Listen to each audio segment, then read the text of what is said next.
ओम शांति।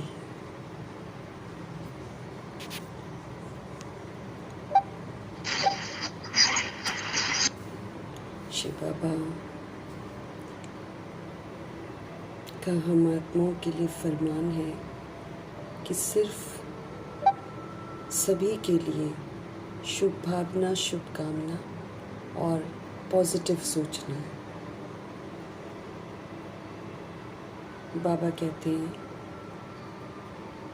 फिर भी शुभ भावना, शुभकामना हम लोग हमेशा नहीं दे पाते हैं क्योंकि हम नेगेटिव देखते हैं, और जब हम नेगेटिव देखते हैं तो हम दिल शिकस्त हो जाते हैं। दिल शिकस्त हो जाते हैं तो जो बाबा कहते हैं कि सबके लिए शुभ सोचो, वो हम नहीं कर पाते हैं और फिर हम सामना करते हैं। तो इससे तो कार्मिक बॉन्डेज और बढ़ जाते हैं।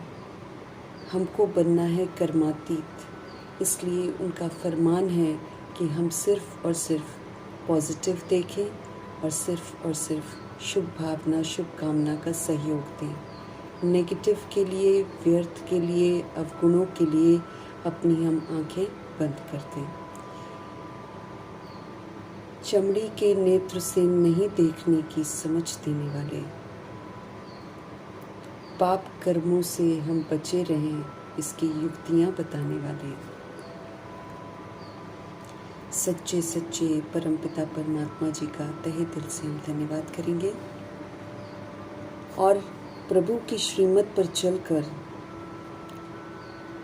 हमेशा पॉजिटिव, हमेशा शुभ भावना, शुभकामना देने वाले व्यक्त ब्रह्मा, अव्यक्त ब्रह्मा, गुप्त बड़ी माँ, big brother, great great grandfather का रोल प्ले करने वाली आत्मा ब्रह्मा जी का तहे दिल से धन्यवाद करेंगे। धन्यवाद करते हुए दोनों ज़बरदस्त लाइट्स को हाजिर नाजिर करते हुए मीठे परमपिता परमात्मा जी के महावाक्य हम उन्हीं से समझेंगे, और ये जो समझ है पूरी प्रकृति में, पूरी वायुमंडल में, पूरे तत्वों में फैले, ये दिल से दुआ करेंगे। मीठे बाबा की मीठी मुरली की समझ यूनिवर्स में मौजूद सभी रूहों तक भी पहुँचे, ये भी हम दिल से दुआ करेंगे। उन रूहों तक खास पहुँचे जो इस समय वृद्ध शरीरों में है लेकिन दैहिक रिश्तों में उलझी हुई हैं। तमाम रूहों का बुद्धि का योग परमपिता परमात्मा जी के साथ लगे। उन आत्माओं के लिए समर्पित करेंगे बाबा की मुरली जिन आत्माओं के साथ हमारा नकारात्मक अकाउंट बना हुआ है, और आत्माएं जो हैं हम आत्माओं के साथ नकारात्मक विधि से जुड़ी हुई हैं, अच्छा नहीं सोचती हैं, ऐसी रूहों के लिए भी प्रभु जी की समझ समर्पित करेंगे ताकि उन रूहों का बुद्धि का योग हम आत्माओं से हटे, परमपिता परमात्मा जी के साथ लगे। भगवान जी की मुरली उन आत्माओं के लिए समर्पित करेंगे जो लौकिक में हम आत्माओं के साथ कनेक्टेड हैं। उन रूहों के लिए समर्पित करेंगे जो इस समय आकारी शरीरों में हैं, रोज़ शरीर छोड़ रही हैं, रूहें अचानक छोड़ रही हैं और बेचैन हैं, और साथ में वो रूहें जो उनसे संबंधित हैं, सभी रूहों को प्रभु जी की मुरली का सुकून मिले, राहत मिले, समझ मिले, सबका बुद्धि का योग परमात्मा जी के साथ लगे। दिल से दुआ करेंगे। उन रूहों के लिए समर्पित करेंगे जो इस समय गर्भ में प्रवेश कर गई हैं। उन रूहों के लिए हम समर्पित करेंगे जो हॉस्पिटलों में पीड़ित हैं, घरों में पीड़ित अवस्था में हैं, प्राकृतिक आपदाओं की शिकार हैं, दैहिक हिंसाओं की शिकार हैं, माया के प्रकोप के कारण अलबेली हैं, तंत्र मंत्र के कारण अलबेली हैं, वाम मार्ग में चली गई हैं, वाम मार्ग में जाने की तैयारी कर रही हैं, कुमार कुमारियों के शरीरों में हैं, छोटे शरीरों में हैं, अपनी संस्था बनाकर बैठे हैं, खुद भी गुमराह हैं, दूसरों को भी गुमराह कर रही हैं। भिन्न भिन्न सत्ताओं के प्रति, भिन्न भिन्न वर्गों के प्रति, सभी के प्रति प्रभु जी की मुरली समर्पित करेंगे। सबके बुद्धि पर प्रभु जी की समझ की दस्तक हो, सभी आत्माएं अपने सतोगुणी स्वधर्म में लौटे। दिल से दुआ करेंगे। उन रूहों के लिए समर्पित करेंगे जो वैश्याएं बन गई हैं, जो गणिकाएं बन गई हैं, जो इनसे देह के धंधे करा रहे हैं। यादव कौरव यवनों के प्रति प्रभु जी की समझ समर्पित करेंगे। भूत प्रेत आत्मा बनकर जो रूहें भटक रही हैं, उन रूहों के लिए प्रभु जी की समझ समर्पित करेंगे। तंत्र मंत्र रिद्धि सिद्धियाँ जो कर रही हैं, जो तांत्रिक बन गए हैं, जो अघौरी बन गए हैं, सभी रूहों तक प्रभु जी की समझ पहुँचे। जो भिन्न भिन्न नशों में धुत हैं, सभी तक प्रभु जी की समझ पहुँचे और हर आत्मा जो है अपने स्वधर्म में लौटे। दिल से दुआ करेंगे। तमाम जेलों में बंद सभी कैदियों के लिए प्रभु जी की समझ समर्पित करेंगे, जो उनको कंट्रोल कर रहे हैं, रूल कर रहे हैं, कोई अत्याचार भी कर रहे हैं, सभी तक प्रभु जी की समझ पहुँचे। सब दैहिक हिंसाओं से बाहर आएँ, दिल से दुआ करेंगे। मीठे बाबा की मीठी मुरली उन आत्माओं के लिए जो जानवर से भी बदतर हो गए हैं, अंग तस्करियाँ कर रहे हैं, हिंसात्मक बन गए हैं, ह्यूमन फ्लैश एनिमल फ्लैश खा रहे हैं, उनका धंधा कर रहे हैं, विकारों में धुत हैं, साहूकारी के नशे में धुत हैं, ऐसी रूहों तक प्रभु जी की समझ पहुँचे। फिल्म इंडस्ट्री की रूहें, सीरियल्स की रूहें और जो मॉडलिंग की रूहें हैं, जो देह अभिमान में आत्माओं को फंसा रही हैं, यूथ को फंसा रही हैं, गलत रास्ते दिखा रही हैं, गंदे गीत बना रही हैं, छोटे छोटे बच्चों को भी बिगाड़ रही हैं, ऐसी रूहों में भी जागृति आए, हर आत्मा अपने स्वधर्म में वापस आए, सिनेमा बनने की प्रथा, गंदगी बनने की प्रथा ही समाप्त हो जाए। दिल से हम सब दुआ करेंगे। डॉन बन गई आत्माएं, आतंकवादी जो बन गई हैं, जो गैंगस्टर्स बन गए हैं, सभी रूहों तक प्रभु जी की समझ पहुँचे, आत्माएं अपने स्वधर्म में वापस लौटें, उन स्थानों तक, उन लोगों तक प्रभु जी के महावाक्यों की शक्ति पहुँचे जहाँ अभी तक पहुँची नहीं है, और अगर पहुँचती भी है तो रूहें तैयार ही नहीं है सुनने के लिए। सभी के लिए दुआएं करते हुए, सभी को प्रभु जी की समझ समर्पित करते हुए हम सब अपने लिए भी दुआ करेंगे कि आत्मिक स्थिति में स्थित होकर हम आत्माएं बाबा की मुरली को उन्हीं से समझेंगे, और मुझ आत्मा के लिए सारी शिक्षाएं हैं और मुझे ही करनी है। इसी समझ से एक एक बोल को बहुत ध्यान से अपने लिए समझते हुए हम उन्हीं से समझेंगे, और फिर देखेंगे कि आज हमारे परमपिता परमात्मा हम आत्माओं को किस विधि से सेंसिबल बनने की समझ दे रहे हैं। मीठे मीठे बाबा बोले, मीठे बच्चे, तुम महान सौभाग्यशाली हो, क्योंकि तुम्हें भगवान वो पढ़ाई पढ़ाते हैं जो अब तक किसी ऋषि मुनि ने भी नहीं पढ़ी है। ऋषि मुनि को महान समझते हैं लोग, महान आत्मा समझते हैं, लेकिन बाबा हमको एहसास दिला रहे हैं हमारे सौभाग्य का, हमारे भाग्य का, और हम आत्माओं को समझ दे रहे हैं। मीठे बाबा कह रहे हैं, मीठे बच्चे, तुम महान सौभाग्यशाली हो, 100 गुना, है ना, 1000 गुना, पदम गुना भाग्यशाली हैं हम सब, क्योंकि तुम्हें भगवान वो पढ़ाई पढ़ा रहे हैं जो अब तक किसी भी ऋषि मुनि ने भी नहीं पढ़ी है। हम वो पढ़ाई पढ़ रहे हैं, तो रूहानी नशा चढ़ा रहे हैं भगवान कि वो जो इतनी तपस्या करते आए हैं द्वापर युग से, उन रूहों को भी ये भाग्य नहीं मिला है कि वो भगवान से पढ़े, लेकिन हम साधारण बन गई आत्माओं को बाबा अडॉप्ट करते हैं, हम शूद्र बन गई आत्माओं को बाबा अडॉप्ट करते हैं, और फिर से हम आत्माओं को समझ देते हैं कि कैसे हम सभी आत्माएं अपने भाग्य को निखार सकते हैं, हम सौभाग्यशाली बन सकते हैं। भगवान की पढ़ाई देवता बनने की पढ़ाई है। साधारण से मनुष्य, मनुष्य से बाबा हमको फरिश्ता बनाते हैं, और फरिश्ता से फिर देवता बनने की विधि बताते हैं। प्रश्न है, ड्रामा की कौन सी भाभी तुम बच्चे ही जानते हो और दुनिया के मनुष्य जानते ही नहीं हैं? ड्रामा की कौन सी भाभी सिर्फ तुम बच्चे ही जानते हो, ये जो दुनिया में इतने सारे मनुष्य हैं वो नहीं जानते हैं?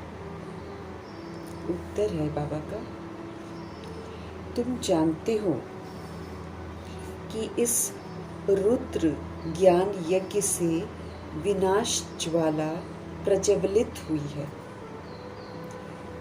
रुद्र ज्ञान यज्ञ, शिव पिता परमात्मा वो स्थूल यज्ञ नहीं रचते हैं, बाबा ज्ञान का यज्ञ रचते हैं, जिससे हमको समझ मिलती है। जब समझ मिलती है तो फिर हम आत्माएं क्या करते हैं? हम आत्माएं बेसमझी का, हम आत्माएं विकारों का विनाश करते हैं। कैसे? अहिंसक तरीके से। अब जब हम सोल्स समझ से अपने अंदर विराजमान रावण को, कंस को, दुर्योधन को, जरासंधी को, और धृतराष्ट्र को, गांधारी को जब हम समझ से ख़त्म करते हैं, अर्थात अब हम उसी विधि से नहीं चलते हैं ना, तो ये वाली अग्नि हमारे अंदर जगती है। फिर इस अग्नि से हम अपने अंदर के रावण को भस्म करते हैं।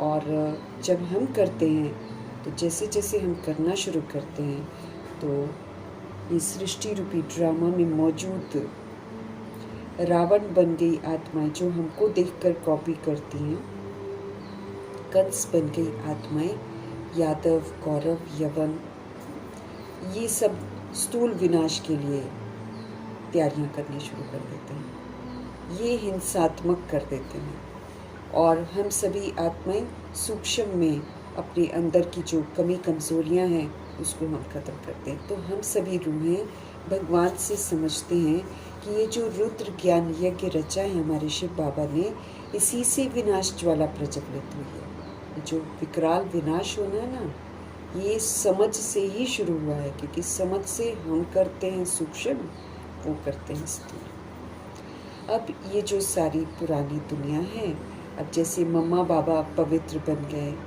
अब जैसे दादियाँ पवित्र बन गई, अव्यक्त हो गई, एडवांस पार्टी पूरी तैयारी करके बैठ गई, है ना, तो अब ये सारी पुरानी दुनिया जो है ना, इसमें स्वाहा हो जाएगी। ये जो ज्ञान का यज्ञ है जिससे योग अग्नि प्रज्वलित हुई, फिर हम आत्माओं ने अपने अंदर का कंस और रावण मारने का दृढ़ निश्चय किया।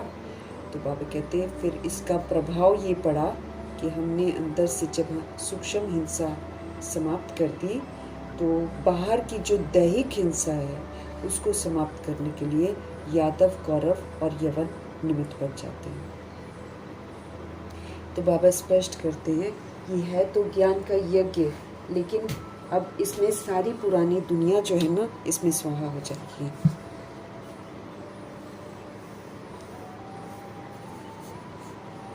ये भावी कोई टाल ही नहीं सकता है, कुछ भी कर ले।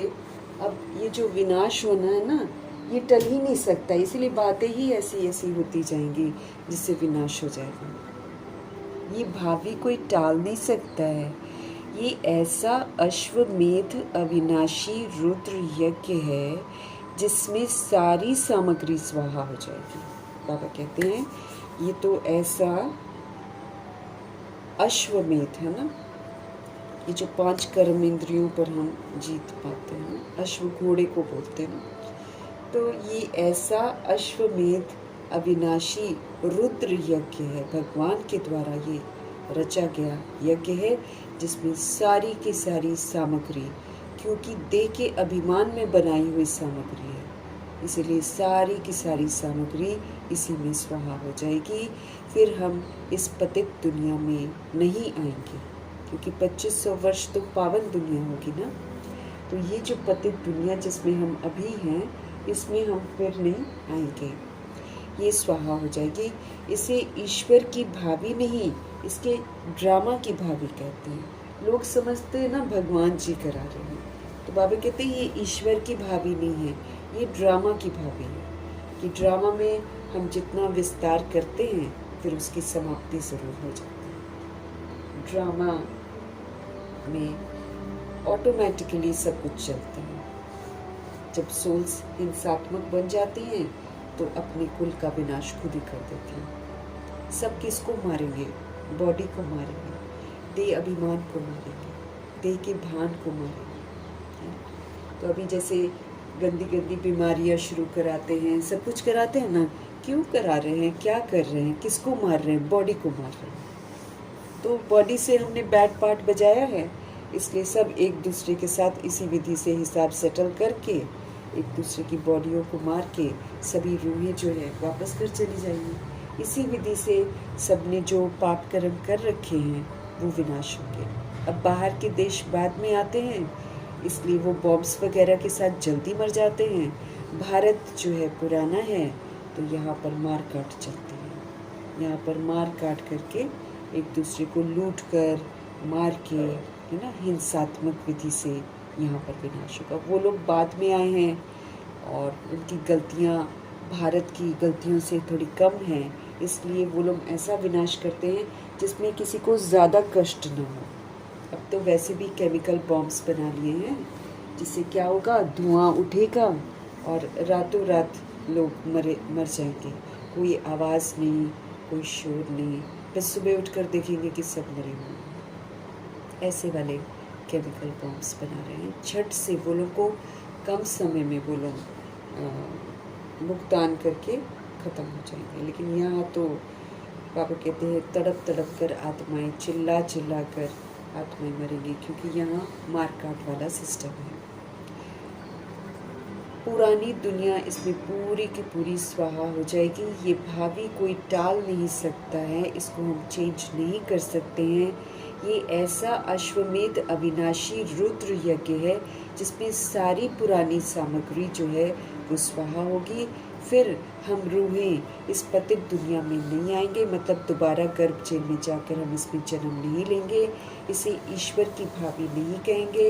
ऐसा नहीं कहेंगे कि ईश्वर ये विनाश कराते हैं। ये ड्रामा की भावी है। ड्रामा, सृष्टि रूपी ड्रामा में जब हम कोई भी चीज़ एक्सट्रीम कर देते हैं तो उसका इसी विधि से समाप्ति होती है। 5000 वर्ष का ड्रामा इसी तरह क्लोज होता है। सारे हिसाब किताब सबके इसी तरीके से सेटल होते हैं। तो ये एक नाटक है।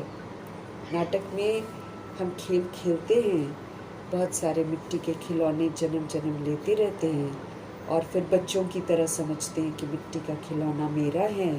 इस मेरे तेरे की लड़ाई में हम सभी रूहें उल्टे कर्म करते हैं और फिर जब उल्टे कर्म करके पाप आत्मा बन जाते हैं, पाप का घड़ा भर जाता है, तो फिर ये पाप का घड़ा फूटता है और फिर सारे लोग एक दूसरे को मार मूर के, बॉडियों को मार मूर के, तसल्ली करके, संतुष्ट होकर फिर रूह जो है रियलाइज़ करती है कि हम तो आत्मा है और ये सब एक महज एक खेल है।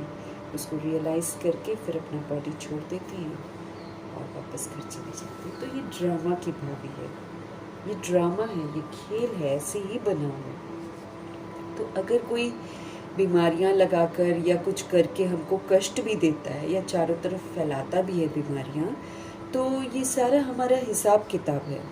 हर रूह जो इस समय विनाश के निमित्त है वो हम आत्माओं की बॉडी को ही तो कष्ट दे रही है। तो बॉडी से हमने बैड पार्ट बजाया है, इसलिए हमारे बॉडी को कष्ट होता है। बस देह अभिमान को तोड़ा जाता है।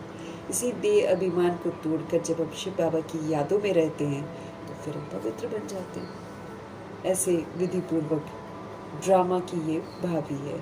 ये दुनिया नहीं जानती है, ये भी हम भी नहीं जानते थे।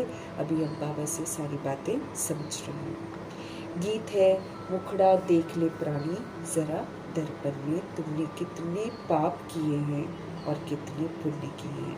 अब हम, ये भक्ति का गीत है, लेकिन अब हम आत्माओं को बाबा बोलते हैं ज्ञान रूपी दर्पण में तुम अपना मुखड़ा देखो, क्योंकि अब मुझे समझ मिल रही है। 63 जन्म मुझे समझ नहीं थी, तो मैंने अपने आप को शरीर समझा और शरीर का पराया धर्म मैंने यूज़ किया। काम, क्रोध, लोभ, मोह, अहंकार, वो मेरी बेसमझी थी। लेकिन अब तो हमको रोज़ समझाया जा रहा है कि हम सभी रूहें हैं, हम सभी परमधाम की रहने वाली हैं, हम सभी आत्माएं सतोगुणी आत्मा हैं, हम सभी परमात्मा के बच्चे हैं। ये अब हमको समझ मिली है। अब समझ मिलने के बाद हम आत्माओं को ये फरमान मिला हुआ है कि हमें बाप समान बनकर पाठ बजाना है। चाहे कोई दुनिया की आत्मा कैसा भी पाठ बजाए, मुझ आत्मा को बाप समान विश्व कल्याणकारी, बाप समान शुभ भावना शुभकामनाधारी, बाप समान रहम दिल, बाप समान क्षमाशील और बाप समान परोपकारी बनना है। मुझे ही सतोगुणी पाठ बजाना है, मुझे ही सतयुगी विशेषताओं वाला पाठ बजाना है। अगर मुझे इज्जत से वापस घर जाना है और अगर मुझे इज्जत से वापस इस दुनिया में, नई दुनिया में आना है, तो मुझे क्या करना पड़ेगा? मुझे इस संगम युग में हमेशा बाबा के साथ रहना पड़ेगा। बाबा के साथ रहना मतलब उनकी छत्र छाया में रहना, उनकी श्रीमत पर चलना। साथ रहेंगे तो एक्यूरेसी से हम पाठ बजाएंगे, एक्यूरेसी से हम पाठ बजाएंगे तो हम साथ उड़ जाएंगे, और साथ उड़ेंगे, जो साथ उड़ जाएगा वही फिर नारायण जी के साथ नई दुनिया में साथ में आएगा। ये सभी रूहों को बाबा ने समझ दी है। तो ज्ञान रूपी दर्पण में मुझ आत्मा को देखना है कि सारा दिन मैं आत्मा कितना बाबा के साथ रहती हूँ। बाबा के साथ रहेंगे, गलतियाँ नहीं करेंगे। हम जितनी गलतियाँ कर रहे हैं, हम देह के अभिमान में आते हैं, और जैसे हम देह के अभिमान में आते हैं, हम भगवान का साथ छोड़ देते हैं। फिर हमसे होती हैं गलतियाँ, फिर हम देखते हैं नेगेटिव, फिर हम हो जाते हैं उससे दिल शिकस्त, और दिल शिकस्त होकर फिर ऑफ कोर्स हम सामना करते हैं। सामना करना मीन्स वही जैसे मतभेद में आना, है ना, और झगड़ा करना, ये हिंसात्मक हम हो जाते हैं। इसलिए हमको ज्ञान रूपी दर्पण में चेक करना है, मैं आत्मा सारा दिन कितनी देर बाबा के साथ रहती हूँ। जितनी देर बाबा के साथ रहती हूँ मैं पुण्य करती हूँ, और जितनी देर मैं बाबा को भूल जाती हूँ उतनी देर मैं पाप करती हूँ। इस विधि से अपने आप को ज्ञान रूपी दर्पण में मुझे चेक करना है। हम शरीर समझते हैं, हम पाप करते हैं, क्योंकि जब हम शरीर समझते हैं हम उल्टे काम करते हैं। हम आत्मा समझेंगे, जैसे उस दिन बाबा ने बोला था, आत्मा के कर्तव्य निभाओ। देह वाला कर्तव्य कर लिया तुमने जितना करना था। उससे बाबा ने हमको उस दिन समझ दी कि तुम हद के लिए अगर जी रहे हो तो तुम हद को बर्बाद कर रहे हो, लेकिन जब तुम बेहद के लिए कर रहे हो तो तुम्हारा हद का भी कल्याण हो जाए। ऐसा बोलते हैं ना बाबा हमको। तो अब हमको अपने स्वधर्म में रहना है, आत्मिक स्थिति में रहना है। आत्मा बनकर अब आत्मा के कर्तव्य निभाने हैं। आत्मा बनकर आत्मा के कर्तव्य निभाएंगे तो हम सतुगुणी, सतयुगी और 8 शक्तियों का सहयोग देंगे और विश्व कल्याणकारी बनेंगे। तो अपने आप को चेक करना है हमको। बॉडी समझते हैं तो हम पाप कर बैठते हैं, क्योंकि फिर हम बॉडी का पराया धर्म यूज़ करते हैं, फिर हम नेगेटिव देखते हैं, फिर दिल शिकस्त होकर उसको बद्दुआएं भी देते हैं, फिर और कार्मिक बॉन्डेज बना लेते हैं। जब तक हम सुधरेंगे नहीं, जहाँ हम सुधार चाहते हैं वहाँ सुधार होगा। ओम शांति। तुम बच्चे भी मनुष्य हो। ये मनुष्यों की सृष्टि है। इस समय तुम ब्राह्मण धर्म के मनुष्य बने हो। हम सभी मनुष्य हैं और ये मनुष्यों की ही सृष्टि है। यहाँ मनुष्य ही पाठ बजाते हैं।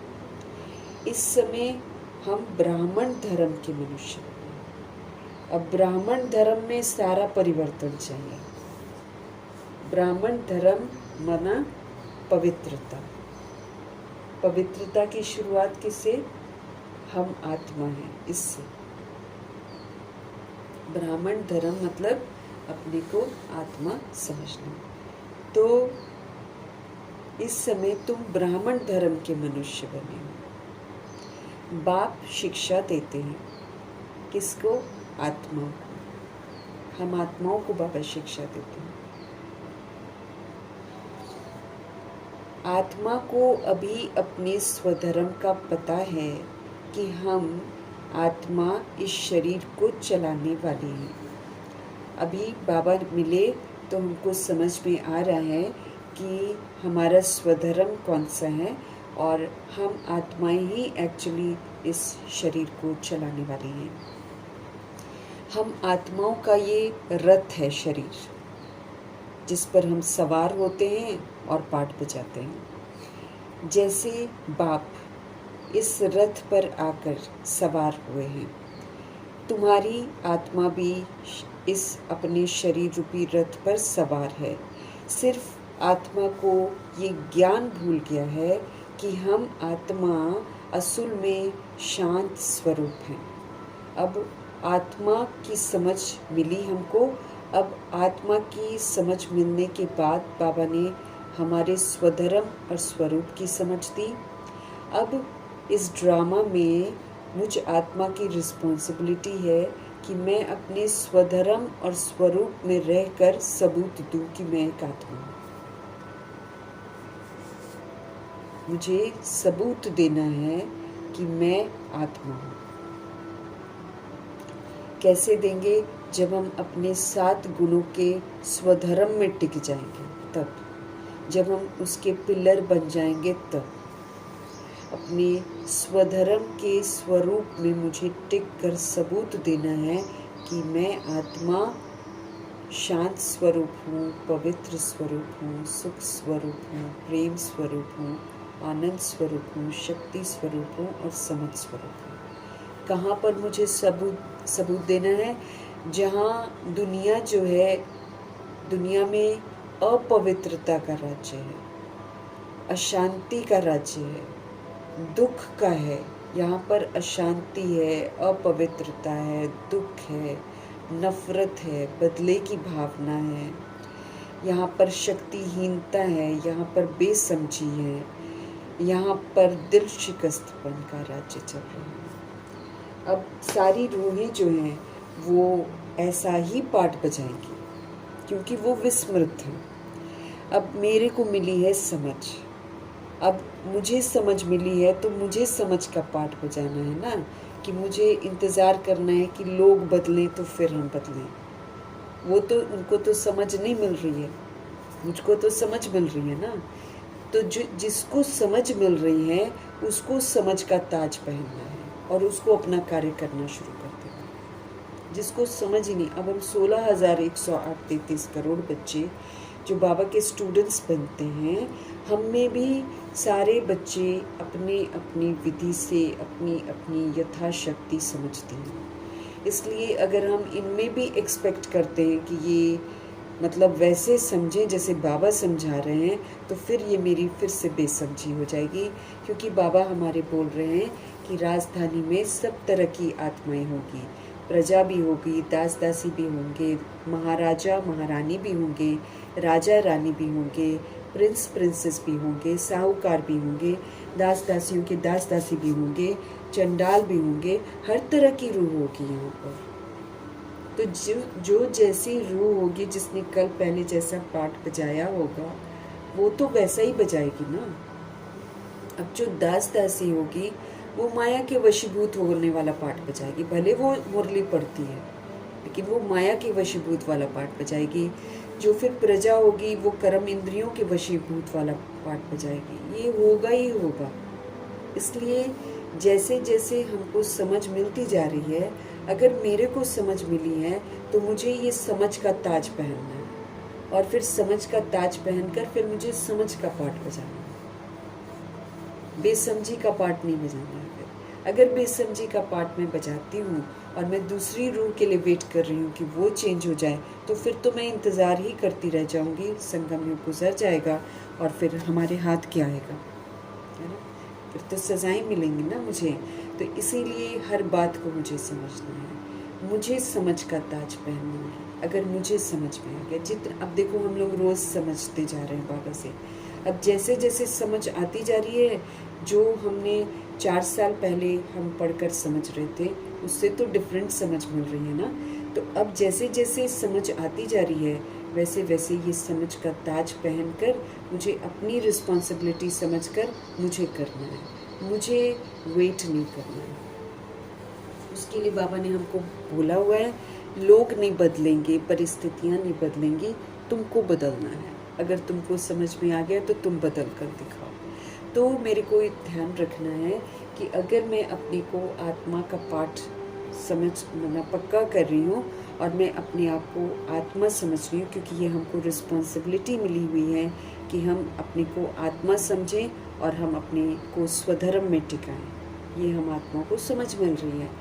तो मुझे अपने आप को आत्मा समझना है और आत्मा बनकर मुझे पाठ बजाना है। तो फिर मुझे हर सुबह से लेकर रात तक इस बात का सबूत देना है कि मैं शांत स्वरूप हूँ, मैं पवित्र स्वरूप हूँ, मैं शक्ति स्वरूप हूँ, मैं सुख स्वरूप हूँ, मैं प्रेम स्वरूप हूँ, मैं आनंद स्वरूप हूँ और मैं समझ का स्वरूप हूँ। ये जो 7 गुण हैं ये मेरे चलन में होनी चाहिए, ये मेरे आचरण में होनी चाहिए। वो उसके लिए फिर चाहे कोई कैसा भी हो, वो नहीं बाबा देखेंगे कि कोई ऐसा था तो कोई वैसा था, वो नहीं देखेंगे बाबा। मुझे सबूत देना है कि मैं एक सोल हूँ।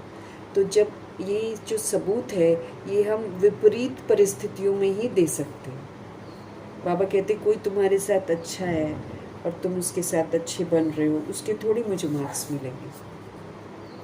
कोई तुम्हारे साथ बुरा कर रहा है, तुम उसके साथ अच्छा कर रहे हो। कोई तुमसे नफरत कर रहा है, तुम उसको रूहानी प्रेम का सहयोग दे रहे हो, तब तो मार्क्स मिलेंगे ना हमको। इसीलिए आत्मा हूँ ये बहुत बड़ा पाठ है जिसका मुझे सबूत देना है। अगर मैं आत्मा हूँ तो मैं सतुगुणी पाठ बजाऊंगी, अगर मैं आत्मा हूँ तो मैं सतयुगी देव आत्मा वाला पाठ बजाऊंगी, अगर मैं आत्मा हूँ तो मैं 8 शक्तियों को यूज़ करके मास्टर सर्वशक्तिमान का पाठ बजाऊंगी, अगर मैं आत्मा हूँ तो फिर मैं सारे स्वमानों की माला जो है उसको ज़रूर पहनूंगी। ऐसे करके उनको हमारा पाठ ही डिफरेंट हो गया अगर हम आत्मा समझते हैं।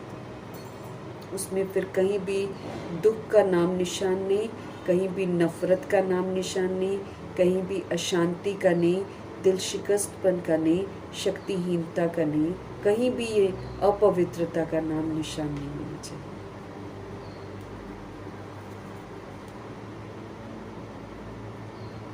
आत्मा मीन्स सबको आत्मा रूप में देखूंगी। कौन सी आत्मा के रूप में देखूंगी? सतोगुणी आत्मा के रूप में देखूंगी, ओरिजिनलिटी को देखूंगी। उसमें फिर हमको सहनशील भी बनना पड़ेगा, उसमें हमको सरल भी बनना पड़ेगा, जिसका रोज बाबा हमको पाठ पक्का करा रहे हैं।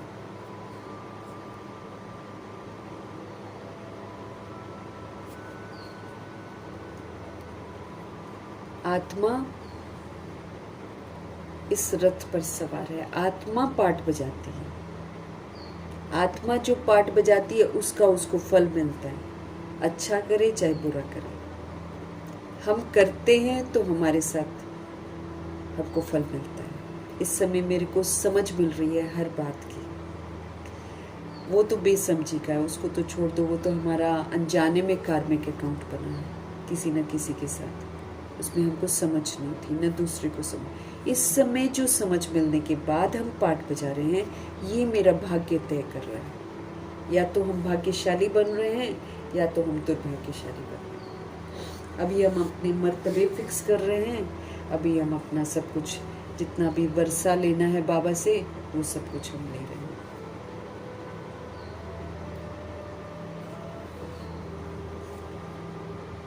तो अभी का देखा जाएगा कि हम सब क्या कर रहे हैं। हम अपनी किस्मत खुद ही बना रहे हैं। हमारे हाथ में दे दी है बाबा ने श्रेष्ठ कर्मों की कलम कि लिखो अब अपना भाग्य। जितनी लंबी भाग्यशाली लकीर तुमने खींचनी है ना, खींच लो बस। तुम्हें जो चाहिए, जैसी दुनिया चाहिए, तुम्हें जैसी किस्मत चाहिए, तुम्हें जैसा परिवार चाहिए, लिख लो अपनी किस्मत। हम अपना परिवार भी अभी बना रहे हैं, हम अपना शरीर भी बना रहे हैं, हम अपनी आयु भी तय कर रहे हैं, हम अपना वर्षा भी तय कर रहे हैं, हम अपना श्रृंगार भी बना रहे हैं। सब कुछ हम अभी कर रहे हैं। किससे? ज्ञान से, गुणों से, शक्तियों से।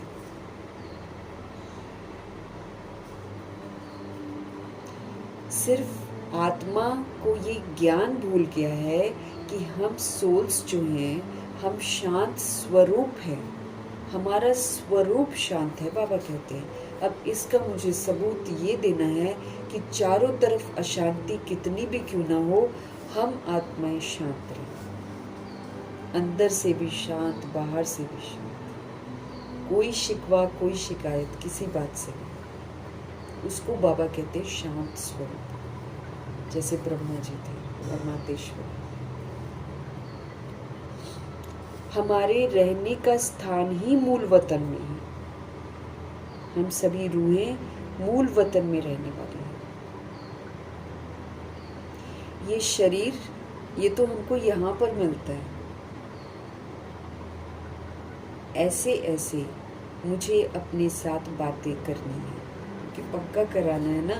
आदत थोड़ी है, आदत तो यही है कि हम शरीर है, हम सो एंड सो के बच्चे हैं, और एंड जहाँ पर हम रह रहे हैं वही मेरा घर है, यही तो हमने बुद्धि में घुसा लिया ना।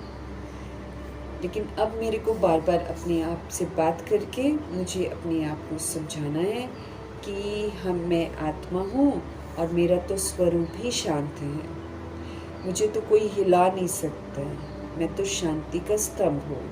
हमारे रहने का जो स्थान है वो मूल वतन है, वो भी शांति धाम है, वो भी शांति धाम है। ये शरीर ये तो हमको यहाँ पर मिलता है। ऐसे ऐसे मुझे अपने साथ बातें करनी है। बाप कहते हैं तुम आत्मा शांत स्वरूप हो। अब बाबा ने मेरे को कहा, स्मृति दिलाई, अब इस स्मृति को मुझे स्वीकार करना है। अब स्वीकार करके इसका शांत रहकर सबूत देना, हर हाल में, हर हाल में, कितनी भी अशांति क्यों ना हो, मुझे सबूत देना है कि मैं एक सोल हूँ, तो फिर मुझे शांत रहना। जहाँ हमको गुस्सा आया, फिर मैं अपने को आत्मा नहीं समझ कर क्या समझ रही हूँ, शरीर समझ रही हूँ। प्रैक्टिकल देखा जाएगा ना यहाँ पर, तो थियोरी के मार्क्स नहीं है यहाँ पर कि मैं लिखती जाऊँ कि मैं आत्मा हूँ और मुझे नंबर मिल जाएंगे। जो लिख लिख कर प्रैक्टिस किया है वो फिर प्रैक्टिकल में सबूत उसका देना है, और प्रैक्टिकल सबूत वही कि हम अपने स्वरूप में टिक जाएं और स्वरूप के पाठ का हम सबको सहयोग दें।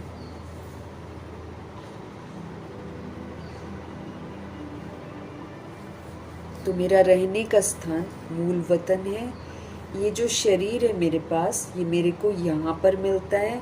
ऐसे ऐसे अपने साथ बात करनी है। बाप कहते हैं तुम आत्मा शांत स्वरूप हो। इसको फिर मेरे को कैचिंग पावर चाहिए। कितना हम इस बात को कैच करते हैं, जो रूह इसको कैच करती है ना, वो फिर इसका स्वरूप बनती है। बाबा तो उनको सुना देते हैं कि तुम सतयुगी देवात्मा हो, तुम नूरे रतन हो, तुम वो ये हो, कितने स्वमान दे दिए भगवान जी ने हमको। लेकिन मैं आत्मा कितना उसको कैच करती हूँ, अर्थात कितना मैं उसको वैसे ही बनती हूँ, उसके नंबर मिले।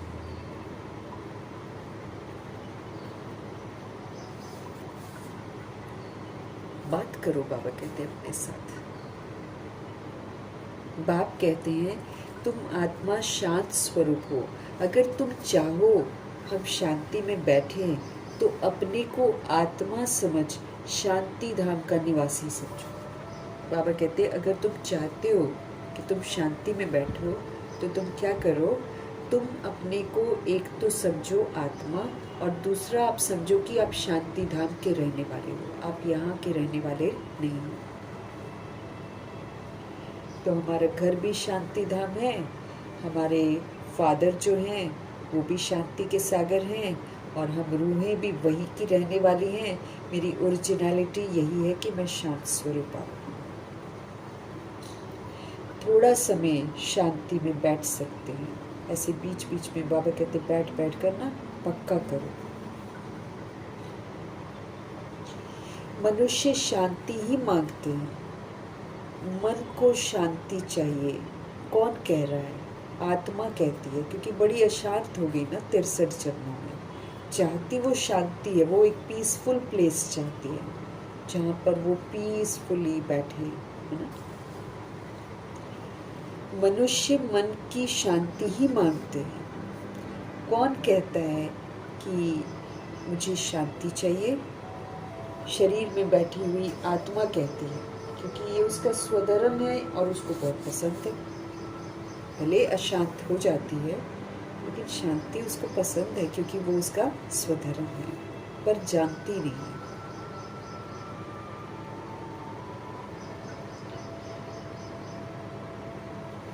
बाबा कहते हैं मन को शांति चाहिए, ये आत्मा ने कहा, परंतु मनुष्य ये नहीं जानते हैं कि मैं आत्मा हूँ। ये भूल गए हैं। एक कहानी भी है ना, रानी के गले में ना एक कहानी है, रानी के गले में हार पड़ा था और ढूंढ रही थी वो बाहर। बाबा कहते ढूंढ रही थी वो बाहर और गले में ही था। तो बाप भी समझाते हैं, शांति तुम्हारा अपना ही तो स्व का धर्म है, ये आत्मा का धर्म है। बच्चों ने समझा है कि हम आत्माएं शांत स्वरूप हैं, यहाँ आई है पाठ बजाने के लिए।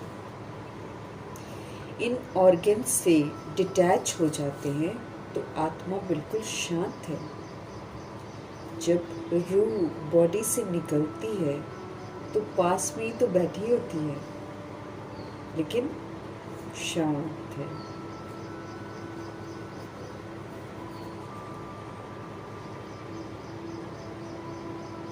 बाबा कहते हैं, आत्मा अपनी स्वधर्म शांति में जितना चाहे बैठ सकती है। देखो, ऑर्गन से डिटैच हो जाती है तो आत्मा शांत हो जाती है। चाहो हम इस शरीर से काम न करें तो शांत में बैठ जाओ। ये है सच्ची शांति। आत्मा के स्वधर्म की शांति जो है ना, ये है सच्ची शांति। इनको तुम ढूंढते नहीं हो, तुम्हारा तो स्व का धर्म ही शांत है। तुमको कोई अशांत कर नहीं सकता है। अगर तुम अशांत होते हो तो तुम खुद ही होते हो, वरना तो परमधाम निवासी आत्माएं हैं। जब हम ऊपर रहते हैं, नीचे कोई भी हलचल होती है तो वो मेरे को अशांत थोड़ी कर सकती है। इतने ऊंचे होते हैं हम लोग। बाबा कहते हैं, तुम्हारा तो स्वधर्म शांत है, तुम शांति को नहीं ढूंढते हो। तुम समझ रहे हो ना, तुम शांति को नहीं अब ढूंढते हो, तुम ये रियलाइज करते हो कि ये तो मेरा धर्म है।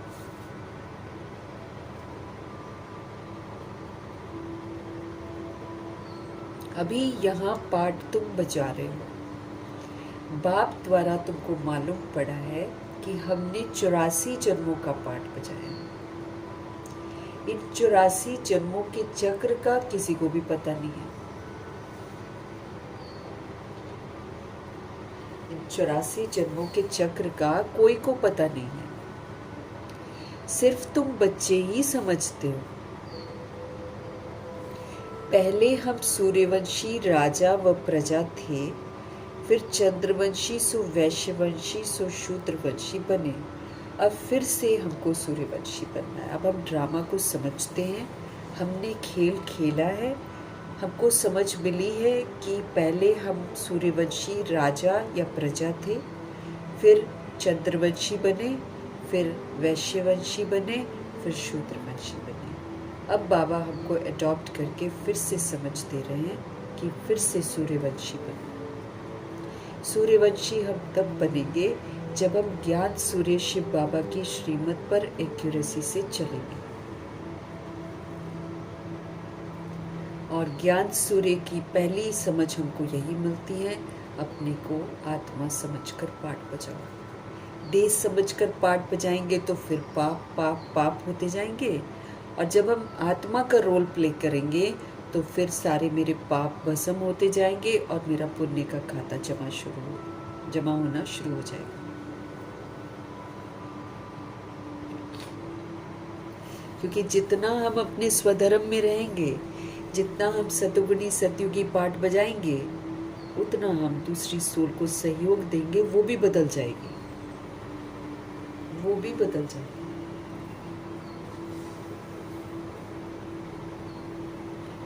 तुम बच्चे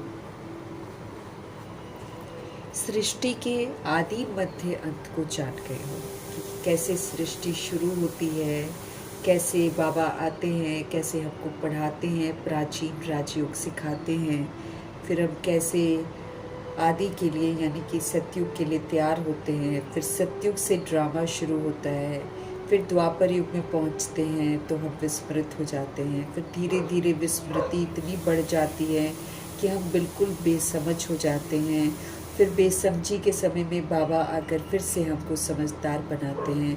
तो मतलब कितना हमारे में चेंजेस आते हैं। तो हम आदि मध्य अंत को अभी हम समझते हैं शिव बाबा से। तुम बच्चे सृष्टि के आदि मध्य अंत को जान गए हो। तुम कितने सौभाग्यशाली हो कि हम ड्रामा को जानते हैं। बताओ, जो लोग नहीं जानते हैं और जितने जितने लोगों की मौतें हो रही हैं और कैसे कैसे कितने डरे हुए हैं, कितने बेचैन हैं, खौफ में जी रहे हैं।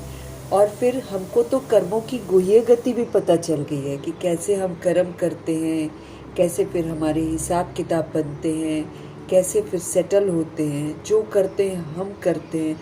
अब ये सारी बातें जब हमको समझ में आती हैं तो हमको सुकून रहता है ना। एटलीस्ट हम अब दूसरों को दोष देना बंद कर देंगे। अगर हम इसको अच्छी तरह समझ जाएंगे, ड्रामा के राज को अच्छी तरह समझ जाएंगे, तो शिव बाबा कहते हैं कि हम कभी भी नाराज नहीं होंगे किसी के पार्ट से। एक बार हम अगर समझ जाएंगे अच्छी रीति तो हम कितने सौभाग्यशाली हैं कि जब हम सृष्टि कैसे शुरू होती है, कैसे इसका परिवर्तन होता है, सब कुछ हम जानते हैं। कैसे हम कर्मा करते हैं, कैसे बंधन में बंधते हैं, कैसे हम कर्मातीत बन सकते हैं, कैसे हम अपने विकर्मों को विनाश कर सकते हैं, कैसे हम अपना फिर से सुंदर भाग्य बना सकते हैं, कैसे हम अपनी जन्मपत्री को अच्छा बना सकते हैं, कैसे हम अपनी तकदीर की लकीर को खुद बना सकते हैं। कितने ना सौभाग्यशाली हैं हम। बाबा ये एहसास दिला रहे हैं। बाप तो यथार्थ बात समझाते हैं, जो सच है, जो एक्यूरेसी है जिसमें, वो बातें बाबा हमको समझाते हैं। बाप तो यथार्थ बात हमको समझाते हैं। ये तो है ही सदगति मार्ग जो हमको समझाते हैं ना। इसी से तो हमको हमारी सदगति होती है। सदगति मतलब हम स्वर्ग में जाते हैं। फिर दुर्गति है तो फिर हम कलयुग में आते हैं। तो बाबा कहते हैं ये सदगति का मार्ग है। ये समझाना है कि सर्व का सदगति दाता सिर्फ एक है। अब बहुतों की पूजा लोग कर रहे हैं, है ना। कोई क्राइस्ट को मान रहा है, कोई गुरु नानक जी को मान रहे हैं, कोई बुद्धिज्म में चला गया है, और जो हिंदू अपने आप को कहते हैं वो तो सबको भगवान कहते हैं। लेकिन किसी को भी मानने से किसी की सदगति नहीं होने वाली है। सदगति तो छोड़ो, गति भी नहीं होने वाली है। गति के लिए भी हर रूह को परमपिता परमात्मा को याद करना पड़ेगा, जिसके लिए हमको अपना परिवर्तन करना बहुत ज़रूरी है। हम परिवर्तन करेंगे तो द्वापर युग और कलयुग की आत्मा का, बुद्धि का युग परमात्मा की तरफ जाएगा। कितनी बड़ी बड़ी रिस्पॉन्सिबिलिटी है हमारे पास।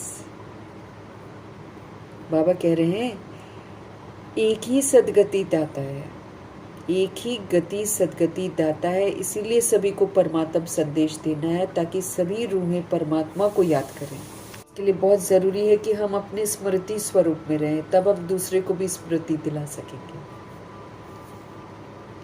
तो एक ही सदगति दाता है। अभी जान गए हो कि हमको बाबा आकर 21 जन्मों के लिए सदगति प्राप्त करा रहे हैं। 21 जन्मों के लिए। एक तो हम यहाँ पर सदगति होती क्या है उसको हम अभी संगम युग में अनुभव करते हैं। अनुभूतियां तो सारी संगम युग में है। यही तो खूबसूरत युग है। बाकी जैसे कल हम लोगों ने कैसे पढ़ा, ब्राह्मणों की पवित्रता चढ़ती कला की पवित्रता है, देवताओं की पवित्रता उतरती कला की पवित्रता है, क्योंकि हर दिन वो नीचे उतरते हैं। तो सारी खूबसूरती तो संगम युग की है, जहाँ पर हम सारे अनुभव करते हैं। हर बात को हम समझते हैं। यहाँ हम समझते हैं हम कौन हैं, यहाँ हम समझते हैं कि हमारा कौन है, यहाँ हम समझते हैं कि हमको करना क्या है। सब कुछ तो हम यहाँ पर समझते हैं। तो सदगति क्या होती है, गति क्या होती है, मुक्ति, जीवन मुक्ति क्या होती है, हम यहीं पर तो अनुभव करते हैं। क्योंकि समझ से हम सारे बंधनों से मुक्त होते हैं। समझ से ट्रस्टी बनकर हम सतयुगी पाठ बजाते हैं। समझ से हम सभी सतोगुणी और सतयुगी पाठ बजाते हैं। तो यहीं पर तो मुक्ति का भी अनुभव करते हैं। यहाँ पर ही हम जीवन मुक्ति का अनुभव करते हैं। सारी अनुभूतियाँ यहीं पर हम करते हैं। तो 21 जन्म, एक ये अनुभव का, संस्कार बनाने का, और फिर 2500 वर्ष की राजधानी में 20 जन्म लेने का जो सुख है वो हमको मिलता है। तो बाबा हमको समझ दे रहे हैं, अभी जान गए हो, हमको बाबा आकर 21 जन्मों के लिए सदगति प्राप्त करा रहे हैं। बाहर वाले मनुष्य इन बातों को जानते ही नहीं है। बाहर वाले जितने भी मनुष्य हैं वो इन बातों को जानते ही नहीं है। तुम ब्रह्मा कुमार ब्रह्मा कुमारियां ही तो जानते हो। कोई पूछते हैं तुम बीके क्या जानते हो? परीक्षा तो होनी ही चाहिए कि ब्राह्मण व ब्राह्मणी है व नहीं, है ना। अब देखो हम पढ़ते हैं, है ना, तो बाबा कहते परीक्षा तो होगी ना। अब हम बीके का टाइटल मेरे को मिल गया, है ना, ब्रह्मा कुमार ब्रह्मा कुमारी का टाइटल हमको मिला है, तो फिर अब ब्रह्मा कुमार ब्रह्मा कुमारी बनने का सबूत तो मुझे देना पड़ेगा, क्योंकि ये नया जन्म, नई शिक्षाएं हमको मिलती हैं, नई धारणाएं करनी है और इसका सबूत देना है। कोई पूछते हैं तुम बीके क्या जानते हो? परीक्षा तो होनी ही चाहिए ना कि ब्राह्मण व ब्राह्मणी है या नहीं है। इसका सबूत देना पड़ेगा कि स्वराज्य अधिकारी हैं, एक बाप दूसरा न कोई का सबूत देते हैं कि नहीं, स्वमानधारी है कि नहीं, है ना।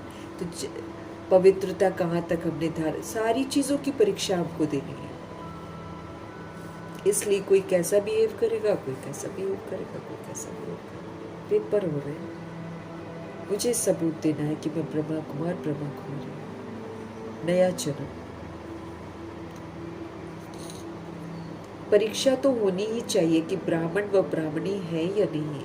अगर तुम ब्रह्मा के बच्चे हो तो सृष्टि चक्र को तो जरूर जानते होगे। बाप रचता को जानते हो। ऋषि मुनि आदि तो रचता और रचना को जानते ही नहीं है, तो गोया वो तो नास्तिक ठहरे ना।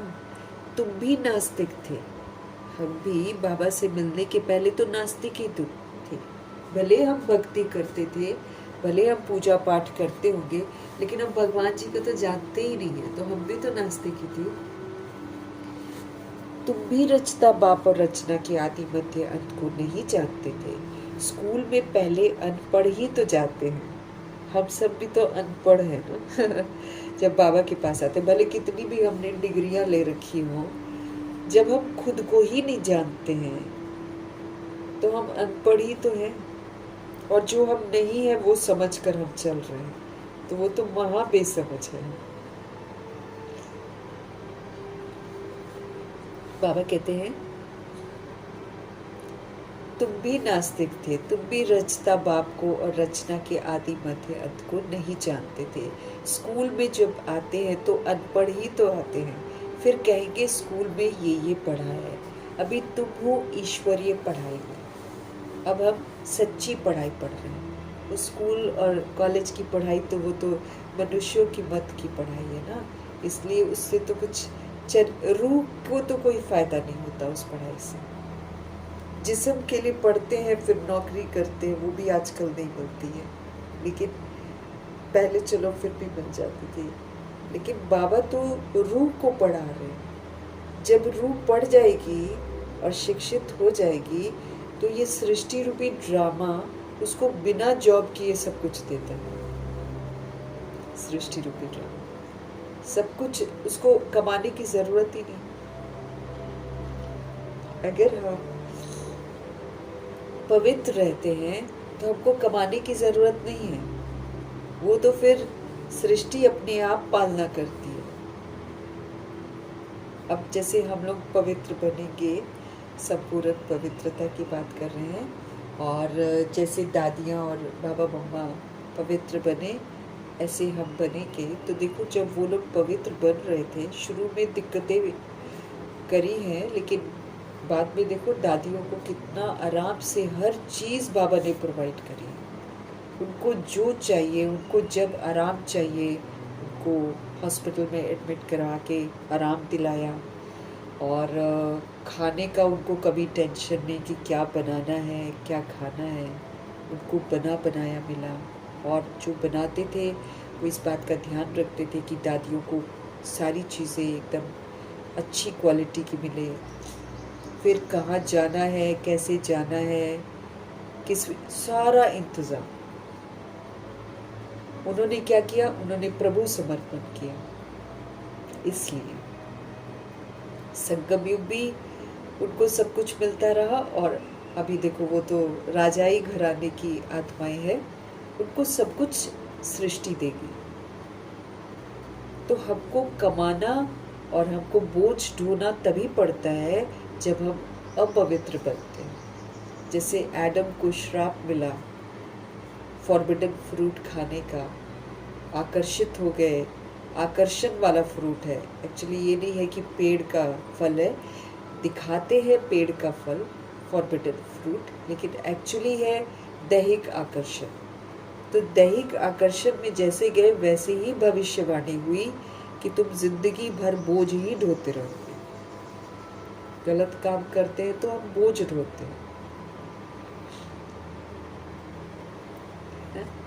बोझ वाली जिंदगी है। परिवार बनाओ, फिर बोझ ढोते रहो, फिर एक दिन मर जाओ, फिर अगले जन्म में फिर जन्म लो, फिर वही काम वही करते हैं हम लोग। और क्या करते हैं 63 जन्म, बोझ ही ढोते हैं। फिर सृष्टि कुछ फ्री में नहीं देती है, फिर कमाओ और खाओ।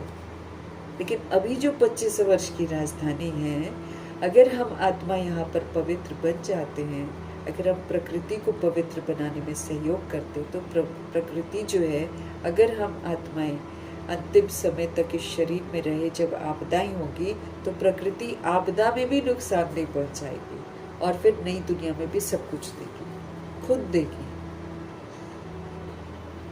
अब सतयुग में देवताओं को क्या करती है प्रकृति? उठाती भी है, सुलाती भी है और सब कुछ देती है, फल जो चाहिए सब देती है। वो लोग मेहनत थोड़ी करते हैं, देवता जो बन जाते हैं। आराम है, तभी तो सारी मेहनत ब्रह्मा जी ने यहाँ पर करी है। 2500 वर्ष विश्व महाराजन है, लेकिन आराम ही आराम है। वहाँ पर ताज की जो जिम्मेवारी होती है वो बोझिल करने वाली नहीं होती है, द्वापर युग से बोझिल करने वाली होती है। द्वापर युग से जो राजा बनते हैं ना, वो फिक्रों में जीते, सतयुग में नहीं।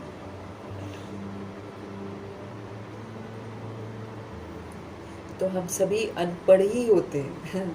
जब हम बाबा की पाठशाला में आते हैं ना, तो बाबा की नजरों में सब अनपढ़ है, चाहे कोई कितना भी डिग्री लिया हो। क्योंकि जो रूह को ही नहीं जानता, जो रूह के पिता को नहीं जानता, जो रूह के चरित्र को नहीं जानता, वो तो अनपढ़ गवारी है ना। हम बॉडी तो है नहीं जो कि बॉडी की नॉलेज को इकट्ठा करते रहे, है कि नहीं? रूह निखर जाएगी तो कर्म भोग तो मेरा आएगा, लेकिन मुझे तकलीफ नहीं होगी, ये गारंटी बाबा करते हैं।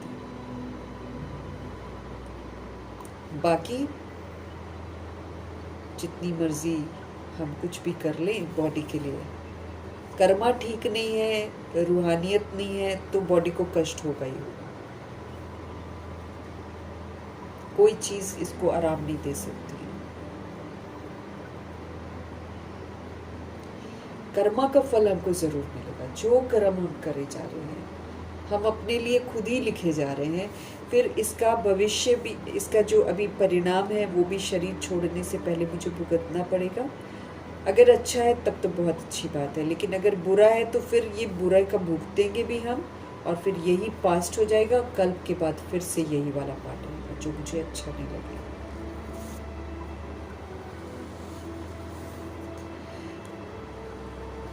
बाबा कहते स्कूल में पहले अनपढ़ ही आते हैं, फिर कहेंगे उस स्कूल में तो चलो छोटे जाते हैं सबसे पहले, है कि नहीं? ये स्कूल में तो छोटा बड़ा जवान है ना, और वृद्ध सारा पूरा खानदान आता है यहाँ तो पढ़ने के लिए। किसी किसी का तो पूरा का पूरा खानदान होता है, दादा दादी, पोतरे पोतरियाँ और बच्चे, बच्चों के बच्चे, सब आते हैं एक साथ। कई कई फैमिलीज तो ऐसी ही हैं जो पूरी की पूरी आती हैं। तो मतलब ये क्या दर्शाता है कि सब के सब अनपढ़ हैं और सब इस स्कूल में आते हैं। जितना मर्जी हम जिस्मानी पढ़ाई पढ़ लें, अनपढ़ ही कहलाएंगे भगवान जी की नजरों में। स्कूल में पहले अनपढ़ ही तो आते हैं, फिर कहेंगे स्कूल में हमने ये पढ़ा। अभी तुम हो ईश्वरीय पढ़ाई में, हम भी तो ABCD से ही शुरू करते हैं। सबसे पहला पाठ कि मैं कौन हूँ, यही नहीं मालूम आपको।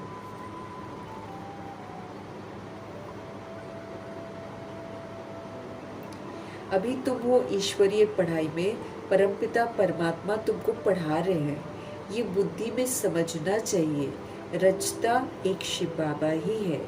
रुद्र ने ज्ञान यज्ञ रचा है, रुद्र ने ज्ञान यज्ञ रचा है।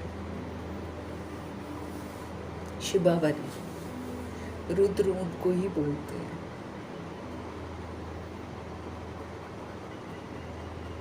रुद्र ने ज्ञान यज्ञ रचा, ये शास्त्रों में भी लिखा हुआ है। अब रुद्र और शिव परमात्मा में फर्क तो कोई है नहीं।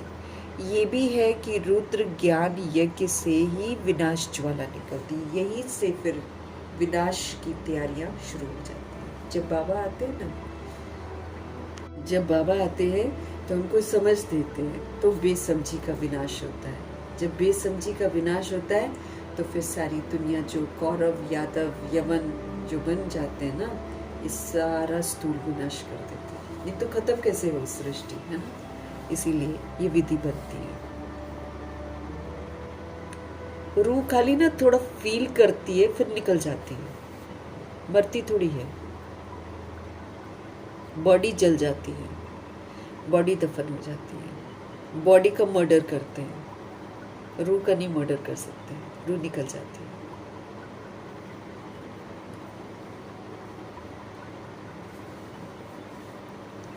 सिर्फ रुद्र शिव की जगह श्री कृष्ण का नाम गीता में डाल दिया है वही गीता। गीता जो बाबा सुनाते हैं ना, उसका यादगार वो बनता है, लेकिन वो मनुष्यों ने लिखी है, इसलिए उसमें श्री कृष्ण का नाम डाल देते हैं, इसलिए वो खंडित हो जाती है। इसलिए उस पर हाथ रखकर भी दुनिया झूठ बोलती है। कहते हैं इस ज्ञान यज्ञ से विनाश ज्वाला प्रज्वलित हुई, तो स्वराज्य के लिए ये ज्ञान यज्ञ है। ये जो आत्मा है ना, स्व, इसने अपना राज्य खो दिया। अब इसको बाबा कहते तुम अपना राज्य वापस लो।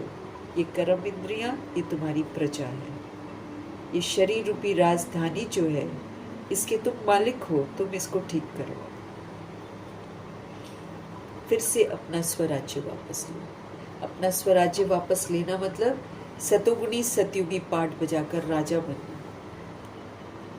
कि मतलब कोई भी दुनिया की ताकत हमको हिला नहीं सकती, हम दाता के बच्चे हैं,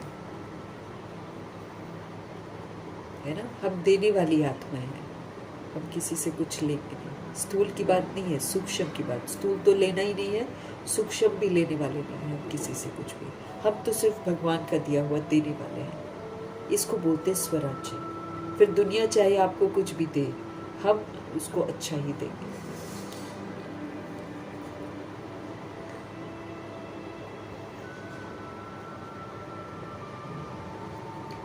तो स्वराज्य के लिए ये ज्ञान यज्ञ है। इसमें पुरानी दुनिया स्वाहा हो जानी है। सारा इतना विस्तार जो दिख रहा है, सारा का सारा स्वाहा हो जाना है।